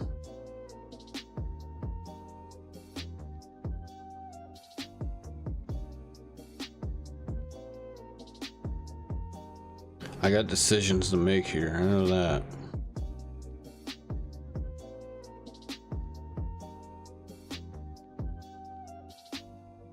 I'm gonna take Rondale Moore. I don't know why he's still here on the board, so we're gonna take him. Don't care about the 2 receiver set thing. This guy goes Okonkwo, and he goes Musgrave. Okay.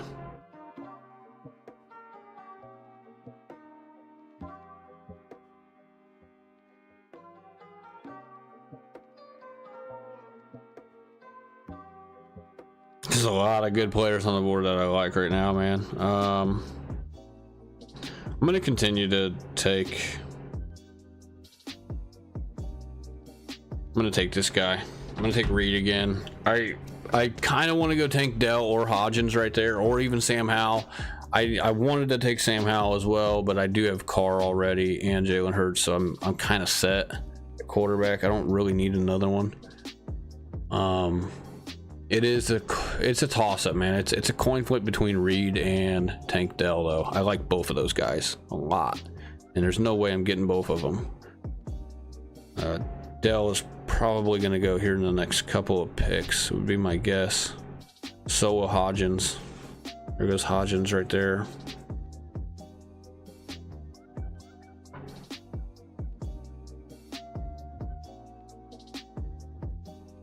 I just feel like Reed's going to have more opportunity to play than Tank Dell.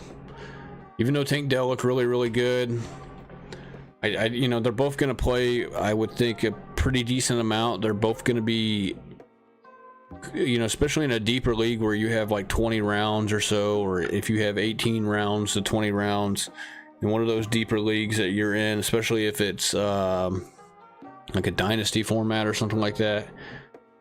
Reed and Tank Dell are 2 rookie receivers that I would think they're going to be so much cheaper than like Isaiah Flowers, Quentin Johnston, Jackson Smith, and Jake. They're going to be so much cheaper than those guys, and I think they could be steals, especially if it's like a dynasty format. So, I mean, you're going to get Jaden Reed and Tank Dell in round 15. Tank Dell should go here in the next pick or two. And then you're talking about Jason round 7 now. He was technically a round 6 guy though before he got hurt, even round 5. And then Addison, Johnston and Flowers went right here in round 8. Addison went in round 7. So you're getting them a full 8 rounds later. And I think they could probably produce pretty close to those guys this year. It's possible, especially now that JSN's going to miss a few weeks. Addison might get suspended. I don't know if Addison will get suspended. If he did, it would be like a 1-gamer maybe. Either that or he probably won't get a suspension at all. I know he paid like a fine, and he's got like a court date or whatever for speeding or whatever, but I wouldn't be shocked maybe if they gave Addison like a 1-game suspension maybe. It won't be anything significant, but you never know.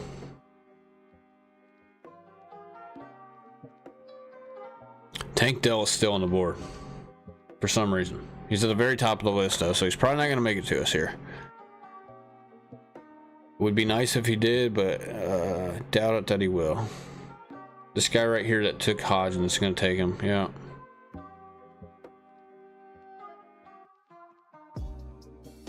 All right, well, I'm going to take this guy with my next pick and probably this guy.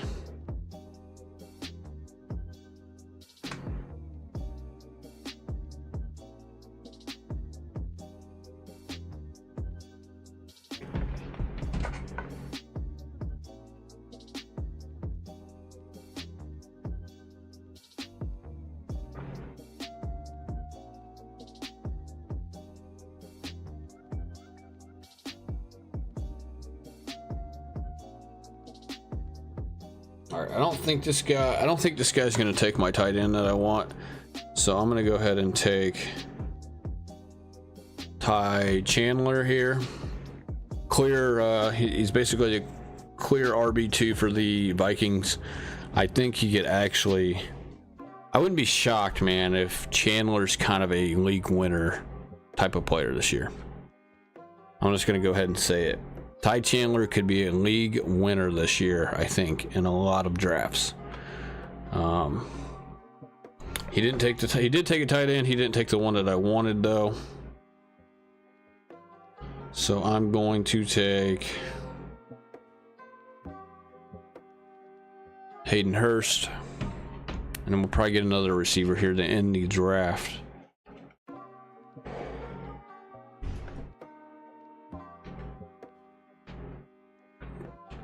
We have 2 quarterbacks, 6 running backs, 6 receivers, and 3 tight ends. So not too bad. This is a very good team for me. Very good, I think. This team is loaded, I think.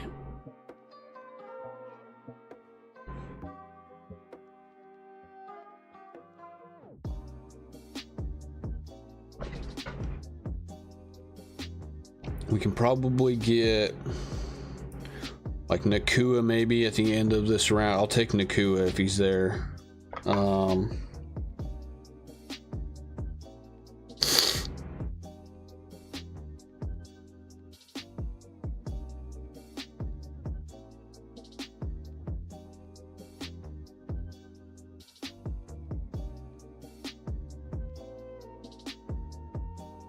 If not, I'll take Quez Watkins probably again.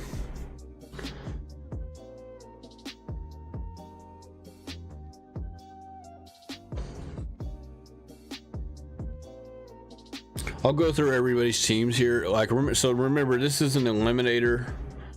This is like an eliminator contest. What that means is, so you have 12. You know, I play against these 11 other guys, right? And in week 1, I think 4 people get eliminated. The bottom 4 teams are going to get eliminated after week 1.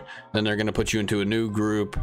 You know, each week they're going to put you into a new group of people of, you know, various number of people in a group. And then like 2 people are going to get eliminated week 2. And then I think week 3 as well. And then it's more people that get eliminated in smaller groups as the weeks go on, all the way to week 17. So you can get eliminated at like any week, just kind of like a Survivor League, I guess. Like whenever you're picking teams to win each week for Survivor, kind of like that, but it's in fantasy instead of picking teams.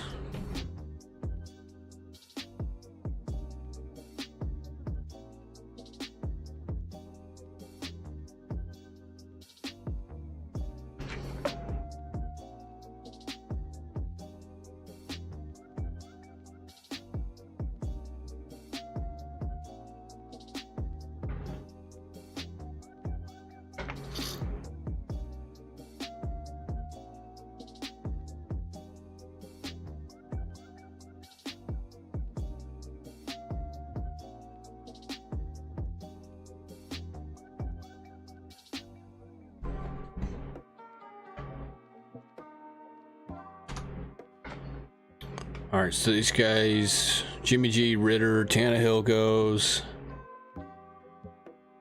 Couple of tight ends here, Ertz and Fant. Kyron Williams goes, Kareem Hunt goes, Cordell Patterson, Edmonds. Edmonds is probably starting to climb a little bit. Bryce Young, this is good value with Bryce Young. I don't know, Bryce Young's fallen because of how bad he's playing and how bad Carolina looks. So this is good value for him to get him in round 18. But he's got Richardson and Jordan Love. That Judy injury sucks. What's up, man, dude? Yeah, I went over the Judy injury, bro, at the beginning. I hate to say I told you so, but you never know, man. He might just miss a couple weeks. I think they're saying he's going to miss maybe week 1 and 2. He's definitely probably going to miss week 1 is what they were saying. Potentially week 2 as well. He could come back after that. I think he's got a hamstring grade 2 injury, bro. That's what he's got. He's got the same thing Keenan Allen had last year. I don't know that for a fact, but I'm guessing that's what it is. From what I've read and everything, it sounds like it's a grade 2 hamstring issue. Hopefully it's not on the same leg as all of his other injuries. Like I said, I went over that stuff at the beginning, but like I said, man, I told you I wasn't very high on him to begin with. I have 1 share of him out of like all 200 drafts I've done. I always thought he was going too high, and I did tell you I thought he was a little injury prone, and now he's got a grade 2 hamstring issue. We're on the clock. I guess we better go. I'm gonna take Nakua. We knocked this out of the ballpark. This is the little Eliminator contest here on Underdog. I will go over the rules for you guys. But our team, like, we knocked this out of the park, dude. This is probably one of the better teams. Let me go full screen here. So we got Jalen Hurts, Derek Carr at quarterback. Pretty good combo, I think. We got Breece Hall in round 4. We got Kenneth Walker, and we got Charbonnet, who fell like almost 20 picks, if you guys can't tell right here. We got Warren, AJ Dillon, Kenneth Walker, Ty Chandler. It's not the best running back room, but I think it's enough to get by at least the first few weeks. If Breece Hall comes back week 4, week 5, like into an increased role, we'll be fine. Chase, Devontae Smith. So we got Smith to go with Hurts here, Philly stack, and we got Goddard the stack too at tight end. Dotson, Sky Moore, Rondell Moore, Reed, Nakua. This is a very good receiving room, and really a pretty good tight end room too. I got both tight ends, Jawan Johnson and Goddard. I got them stacked with the quarterback, and we got Hayden Hurst as well. So this is a very, very good team.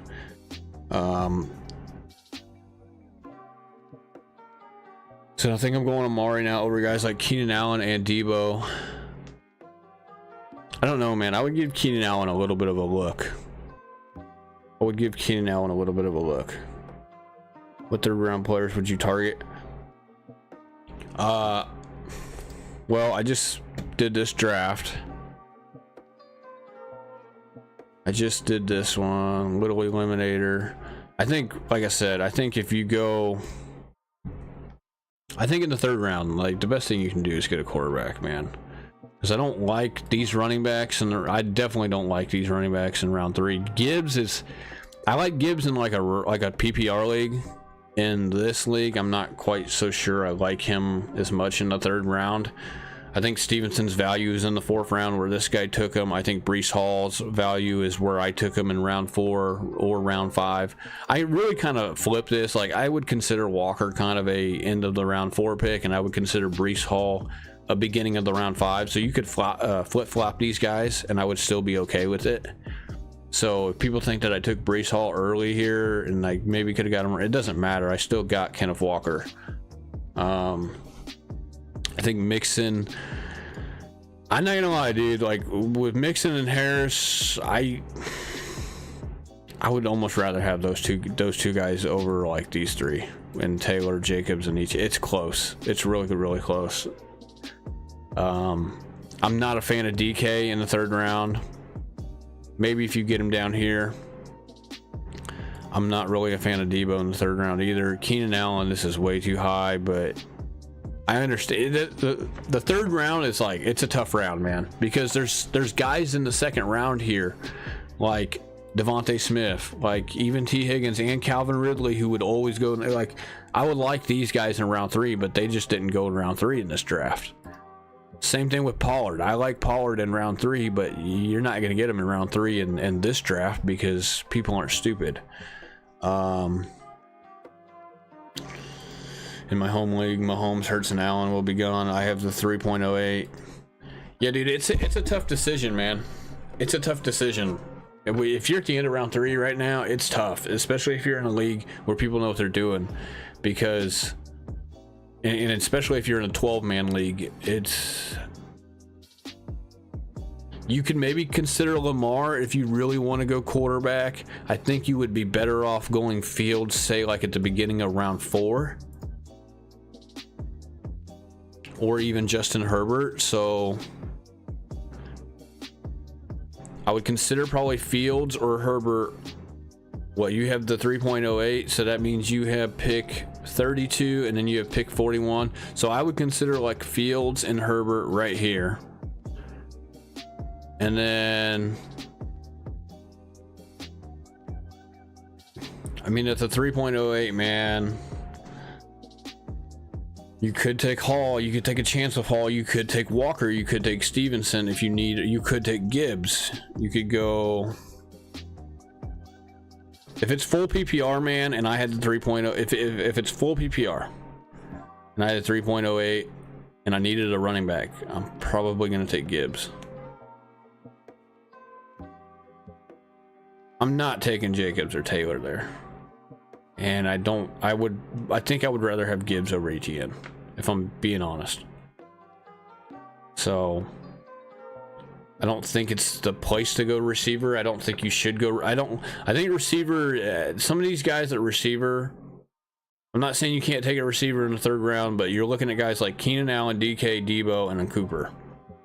I would rather just get receivers earlier in rounds 1 and 2 than to have to settle for one of those guys. So Fields in the 4th is my goal. It's full PPR. Yeah, I would go Gibbs, man. If you needed a running back, I would go Gibbs, or take a chance and go early with Breece. I know people are freaking out. Look, I'm gonna stand and die on this hill, okay? I know people are freaking out about Breece because of the Cook news, and they're like, okay, we can't draft him unless he goes in round 4. If push comes to shove, I'm gonna take Hall at the end of round 3, bro. If I have to, I believe in him that much that I would still take him down here. Like, let's say I was drafting at the 3.10, and let's say Gibbs is off the board. So, like, even if Stevenson was on the board, I don't think it would matter.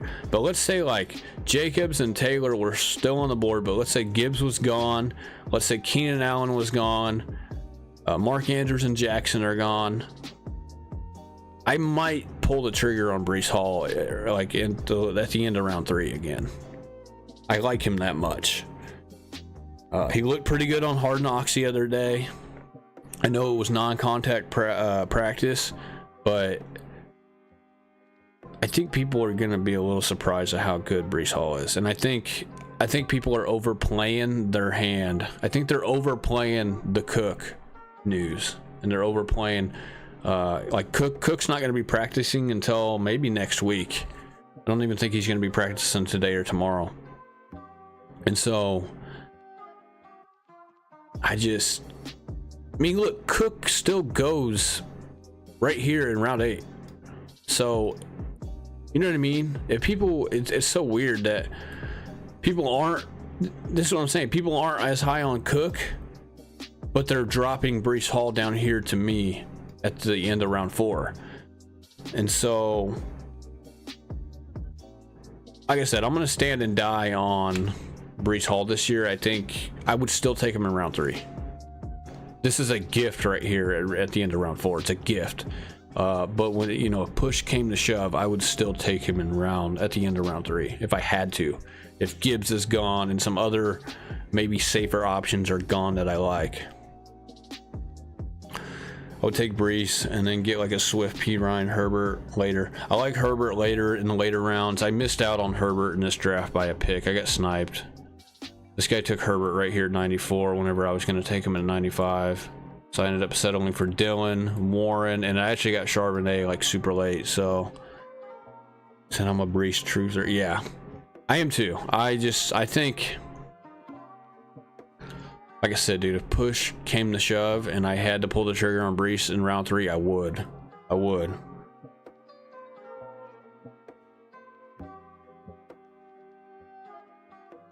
Yeah, he was definitely top 5 last year. He might have been top 3 with no injury. Like I said, he's a round 1 guy, and you're getting him in round 3. Now you're getting him in round 4, like in this case where I got him in round 4. So this contest, by the way, this Eliminator contest. So there's an elimination each round, which is each week. Each round, each week, there's an elimination of players. It's the same scoring. The rules on it basically are, so you have groups over the course of multiple rounds. Right here, I'll highlight this, and then the tournament will have 17 rounds, which is weeks 1 through 17. You compete in your 12-man group right here the first week, and then they'll break you up into a 10-man group the second week, 10-man group, 10-man group, 10-man group. Then week 6 it's 8, week 7 it's 8, week 8 it's 8, week 9 it's 9, week 10 it's 7, week 11 it's 6, 5, 6, 6, 6, 6, 6, all the way down to week 17. It's going to be if you make it to week 17, it's 186 people in the final group. And then it's something you got to kind of pay attention to. So the first week, the top 10, so they're going to drop 2 people from that group. And then round 2, they're going to take the top 8. Week 3, they're going to take top 8. Week 4, top 8. Week 5, top 8. Week 6, top 6. Week 7, top 6. Week 8, top 6. Week 9, top 7. So 2 people are going to get eliminated in week 9. Yeah, it's kind of complicated. You're gonna have to look at the rules each week if you're in one of these contests to see how many people are getting eliminated, so you know if you're in the safe or not, you know. So the only concern is the Jets schedule. How's it looking for RBs? It's not easy. It's not easy for the running backs, man.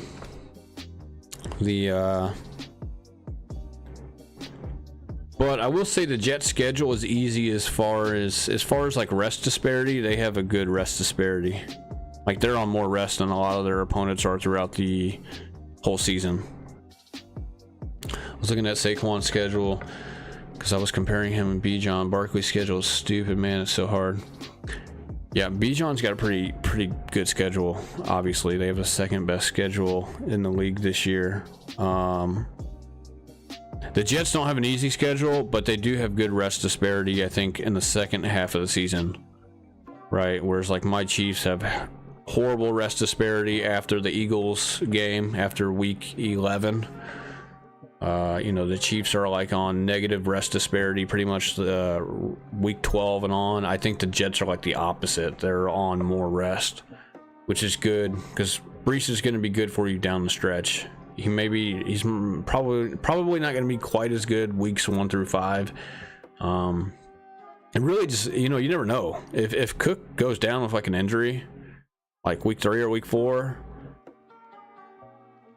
all the Brees haters out there, all the people like, oh, you're taking Brees too high, and then if he's looking good and then say something happens to Cook, they're gonna flip a 180 on everybody. Like, oh, Brees is back.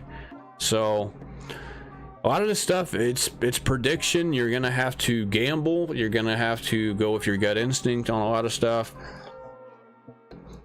I mean, if you guys watched Hard Knocks, Brees I think people are underestimating how good that guy is. That guy should have been in the first round. He should have been a first round pick when he was drafted, and they took him in the second round. So, like I said, I just got him in round 4. I like round 4.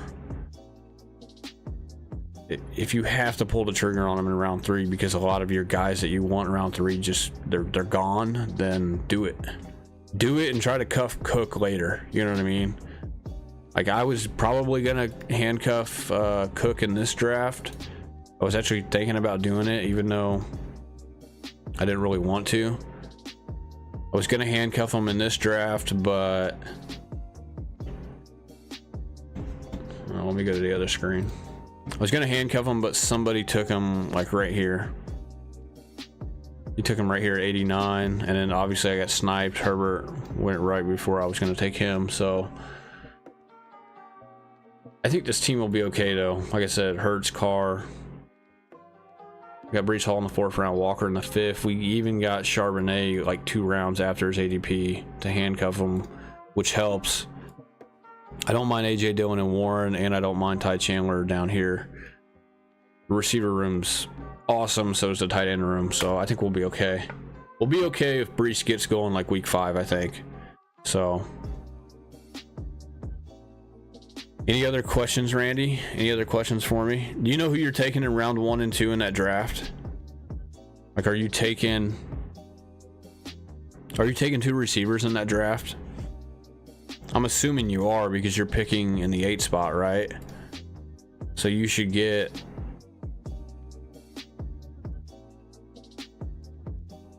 I mean, you could get Diggs, AJ Brown, CeeDee Lamb, Garrett Wilson, or St. Brown. You can have your pick at pretty much either of those guys. You might get Cooper Kupp to fall to you. I don't know.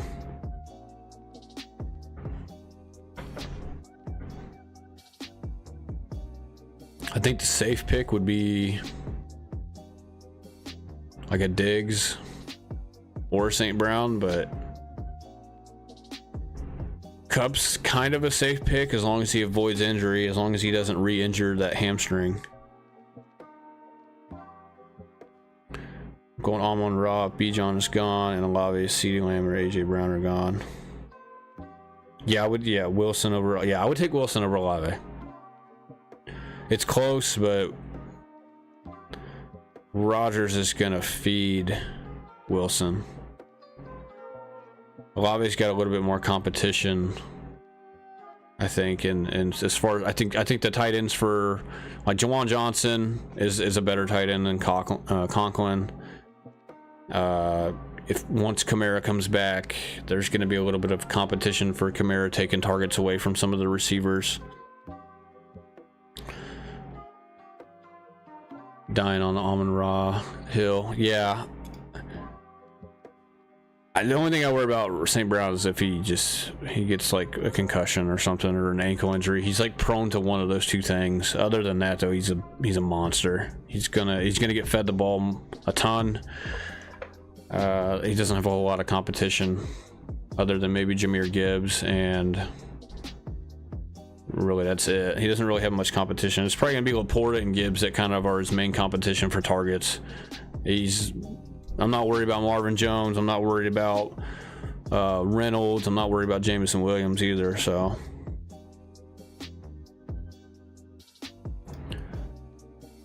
you don't want to spend high draft capital on an early running back. Got burned my past 2 years, Barkley and JT. I think you'll be okay with Bijan, man, at the 8 spot. You could maybe go Chubb too, but people are talking about Chubb getting more receiving upside this year. I'll believe it whenever I see it. I'll believe it whenever I see it. So he's averaged about 23 catches a year throughout his whole career. So I mean, maybe he gets to 30, maybe he gets to 35, but I don't see him getting much more than that. So, but I guess, 30 to 35 is obviously a little bit of an uptick compared to his average catches per year. So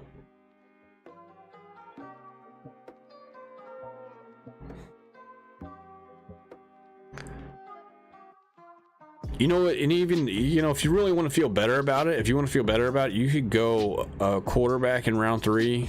Take Herbert or take Fields or take Lamar if you like Lamar. Take those guys at the end of the 3rd. Take one of those 3 quarterbacks at the end of the 3rd if you're really concerned, and then see if Brees will fall to you in round 4. Maybe you'll feel better about it. You know what I mean?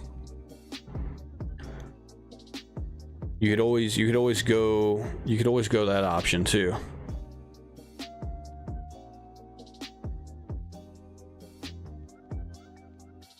So, yeah, you got Kirk and JJ in your dynasty squad. Yeah, I would look to, in that league, I would maybe look to try to upgrade quarterback after the first like 3 weeks if like it's not going well. But I think you're gonna be okay. I think you'll be okay with Kirk Cousins and who was your other quarterback? Was it Geno? Who'd you have? You had Kirk and somebody else, right? Oh, you had Dak, right? You had Kirk and Dak. You should be okay. I mean, it's not the greatest quarterback room, but it could get you by. It can get you by. I know it can get you by with the team that you got, because you're pretty much stacked at receiver. You're pretty good at running back. I do think you should have gotten a better tight end, though. Your tight ends are kind of weak. I would have tried to get like a Freiermuth or somebody, or a I would actually low-key like Jawan Johnson over the tight ends you got. Who'd you have at tight end? You had Laporta and who? Who's your tight ends, Randy? You had Laporta and somebody else. Who was your other tight end? He's pretty much like a nobody.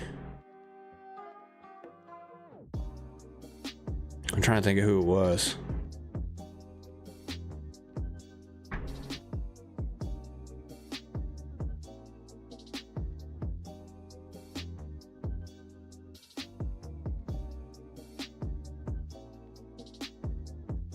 Said I have Addison. I hope he goes off so you can trade him. Yeah, you have a receiver room that you could go get a tight end, or you could go get a quarterback. I think Ferguson. Okay, so you got Ferguson. You got Ferguson and Laporte as your tight ends. I'm gonna throw this out there, man. You could go get Freiermuth right now for one of your receivers. That's like you could trade Addison. Who's your other receiver that you had that was like, okay, you got Christian Watson, don't let him go. Who'd you have after Addison? Who's your 5th receiver? I thought you had another good receiver like as your 5th receiver. You could maybe, I know it's not ideal to trade Addison, especially in a dynasty, but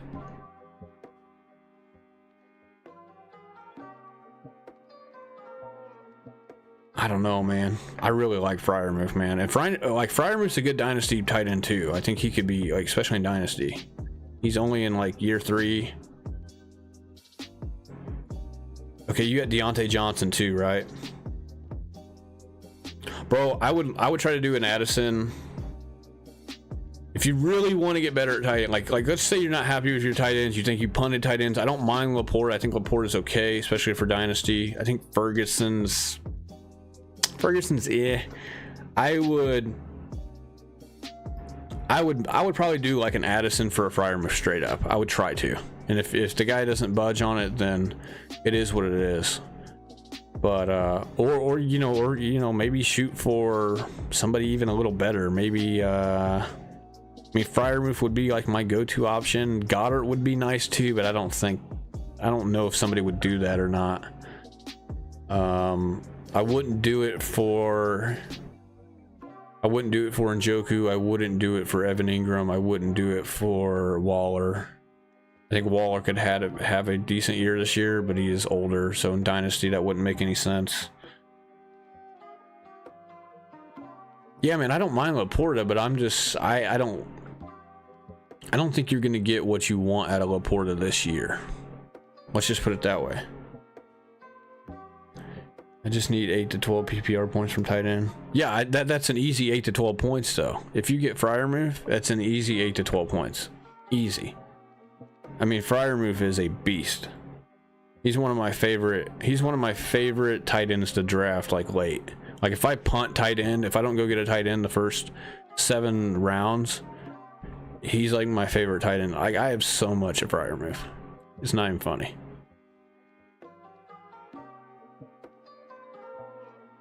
I'll show you guys my exposure to Freiermuth. I just like, look, Freiermuth is my 4th highest drafted player, dude. I have 65 shares out of him out of this 160 teams I've drafted here. So yeah, I love Pat Freiermuth. That would be my guy. Look, man, you have JJ, you have Christian Watson, you have Stephon Diggs, and you have Deontay Johnson, and you have Addison. You don't need Addison, bro. I know you got 2 flexes, but because you already have JJ, you know what I'm saying? You already have JJ. You have 2 receivers on the same team, which I'm not saying they can't coexist. They obviously can, but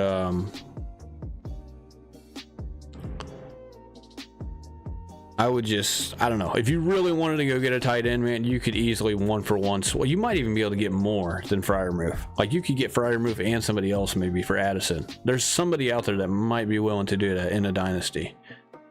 If they really need a receiver, like if they need another receiver and they had maybe another option behind Freiermuth that they're okay with, they might do it. I mean, Freiermuth he's still pretty young too, so I think he would be a good dynasty pickup at tight end as well. So that's just me, man. That's what I would do. I know you got 2 receivers and then 2 flex spots, but you have Diggs, JJ as your 2 receivers, and then you could have Christian Watson and Deontay Johnson as your flex options. Or you know, if you want to keep Addison, try to move Deontay Johnson. I mean, Deontay Johnson is a 6th round pick, right? Roughly.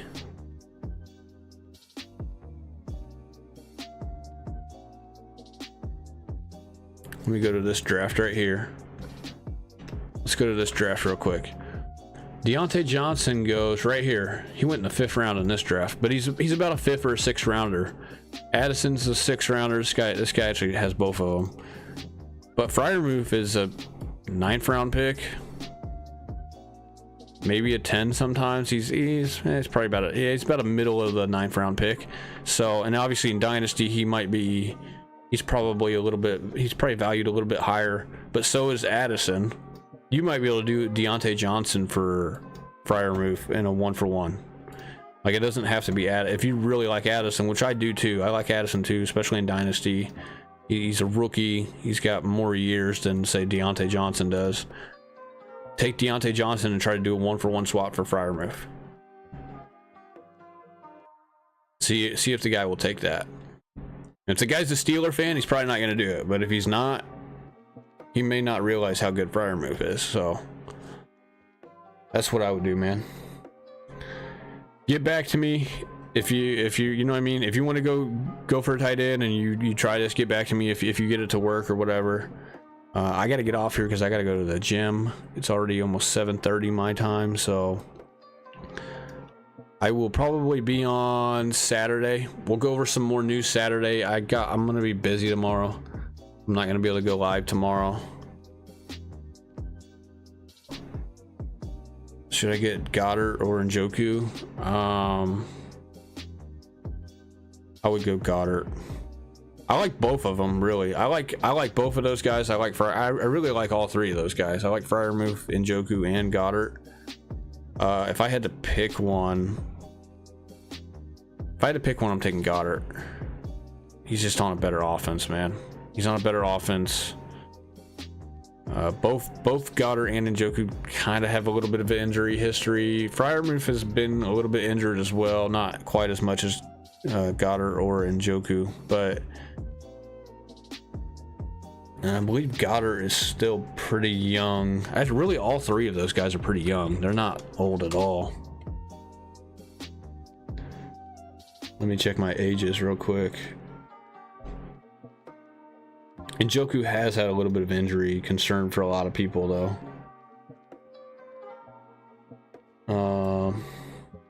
Goddard's gonna be 28, so Goddard's like right in the middle of his prime. He's the same age as Mark Andrews. Him and Mark Andrews are like right in their prime. Njoku's 27. Freiermuth is 25. He'll be 25 this year. You wouldn't feel comfortable trading Addison for Goddard straight up. Yeah, I don't know if I would either. Not in a dynasty. Like I said, dude, try to trade Deontay Johnson for Freiermuth. If you really want a tight end, if you want a cheaper tight end, look, Freiermuth is going to be 25 this year.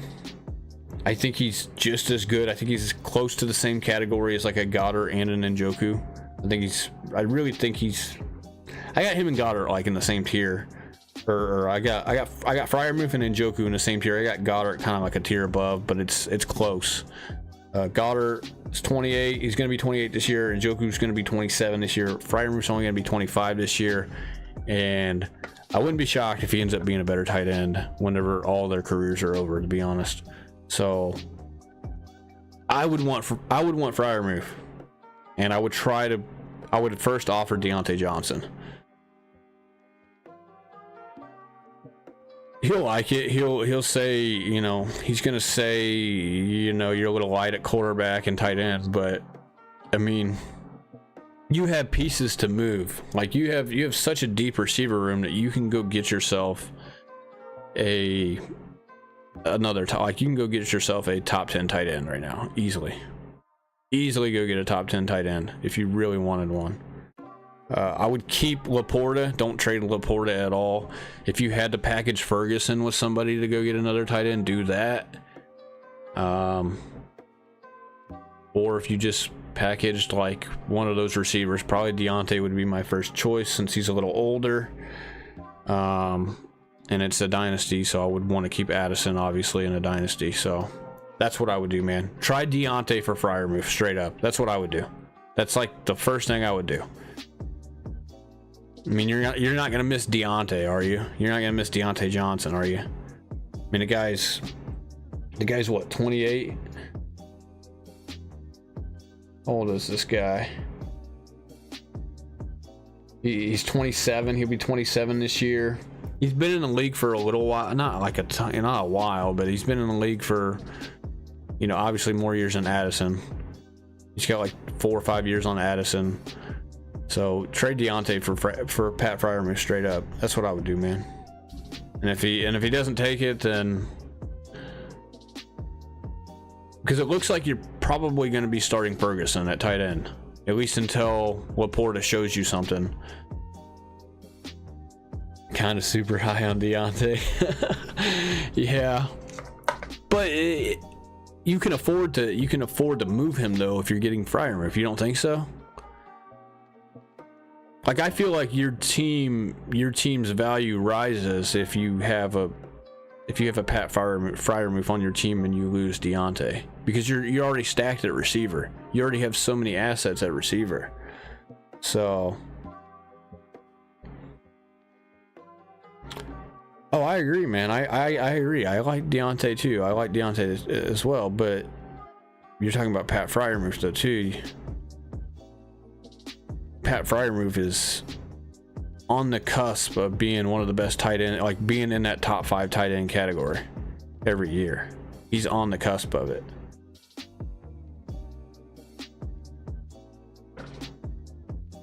I'm not saying he's the next Travis Kelce, but he's a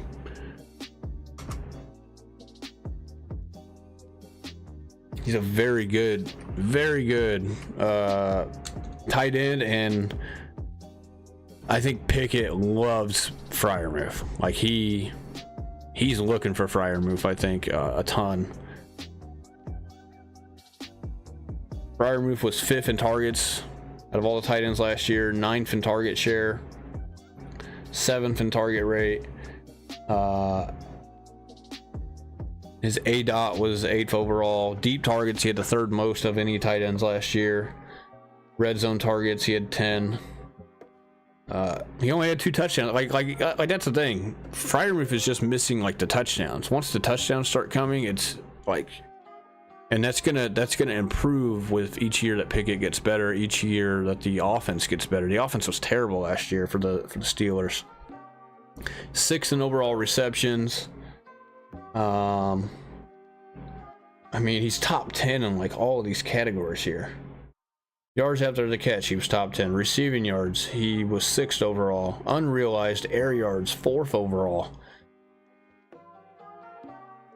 The deep targets, like I said, he was 3rd overall. You have a tight end that's getting deep targets, 5th most targets on a poor offense that's going to be better this year. I mean, we've already seen it in the preseason. And the thing about Freiermuth is that he's cheap. He's cheap right now. He's not going to be cheap in a couple of years. Mark my words, Freiermuth is going to be a guy. He's going right here in round 9. He's going to be a guy who goes like where George Kittle and Will Hawkinson should be in the 5th round. But he's going to be a 5th round guy, like a 5th round guy in a couple of years, or even next year. It wouldn't shock me one bit. So, and this is a dynasty league that you're talking about. So that's all I'm going to say, man. That's all I'm going to say. Think about it, though. No, man, it's cool, man. Don't mean to hold me long, dude. It's cool, man. I'm going to get out of here, though. Like I said, it's 7:30. I got to go to the gym. And like I said, I'll probably be on Saturday. Tomorrow, I got some stuff I got to get done. So I'm not going to really have time. I will go over the news for tomorrow and the weekend. Of course, there's not going to be much news because you're going to have preseason games taking place, and so there's not going to be a whole lot of news, would be my guess. Let me refresh the news, make sure there's nothing new. Doesn't look like it. There's probably not going to be a whole lot of news on Saturday. There might be some practice news maybe, but like I said, you got preseason games with the preseason games going on Friday and Saturday and Sunday. There's not a whole lot of news because there's not a lot of practice. The only news that there's going to be is if somebody gets hurt, so, or if maybe somebody pops off and has like a huge game. A lot of starters are going to be playing this week, so we're going to really kind of know. This is the last week of the preseason, right? It's coming up on the last week of the preseason, so we're going to kind of know how some of these teams kind of look. We're going to see how the Jets look. Rodgers will be playing. You got a lot of starters kind of playing, probably going to play at least a half in most cases, so we will see how they look. We'll catch you guys later, man. I'm out of here. Peace out. You guys have a good one. I'll catch you guys Saturday.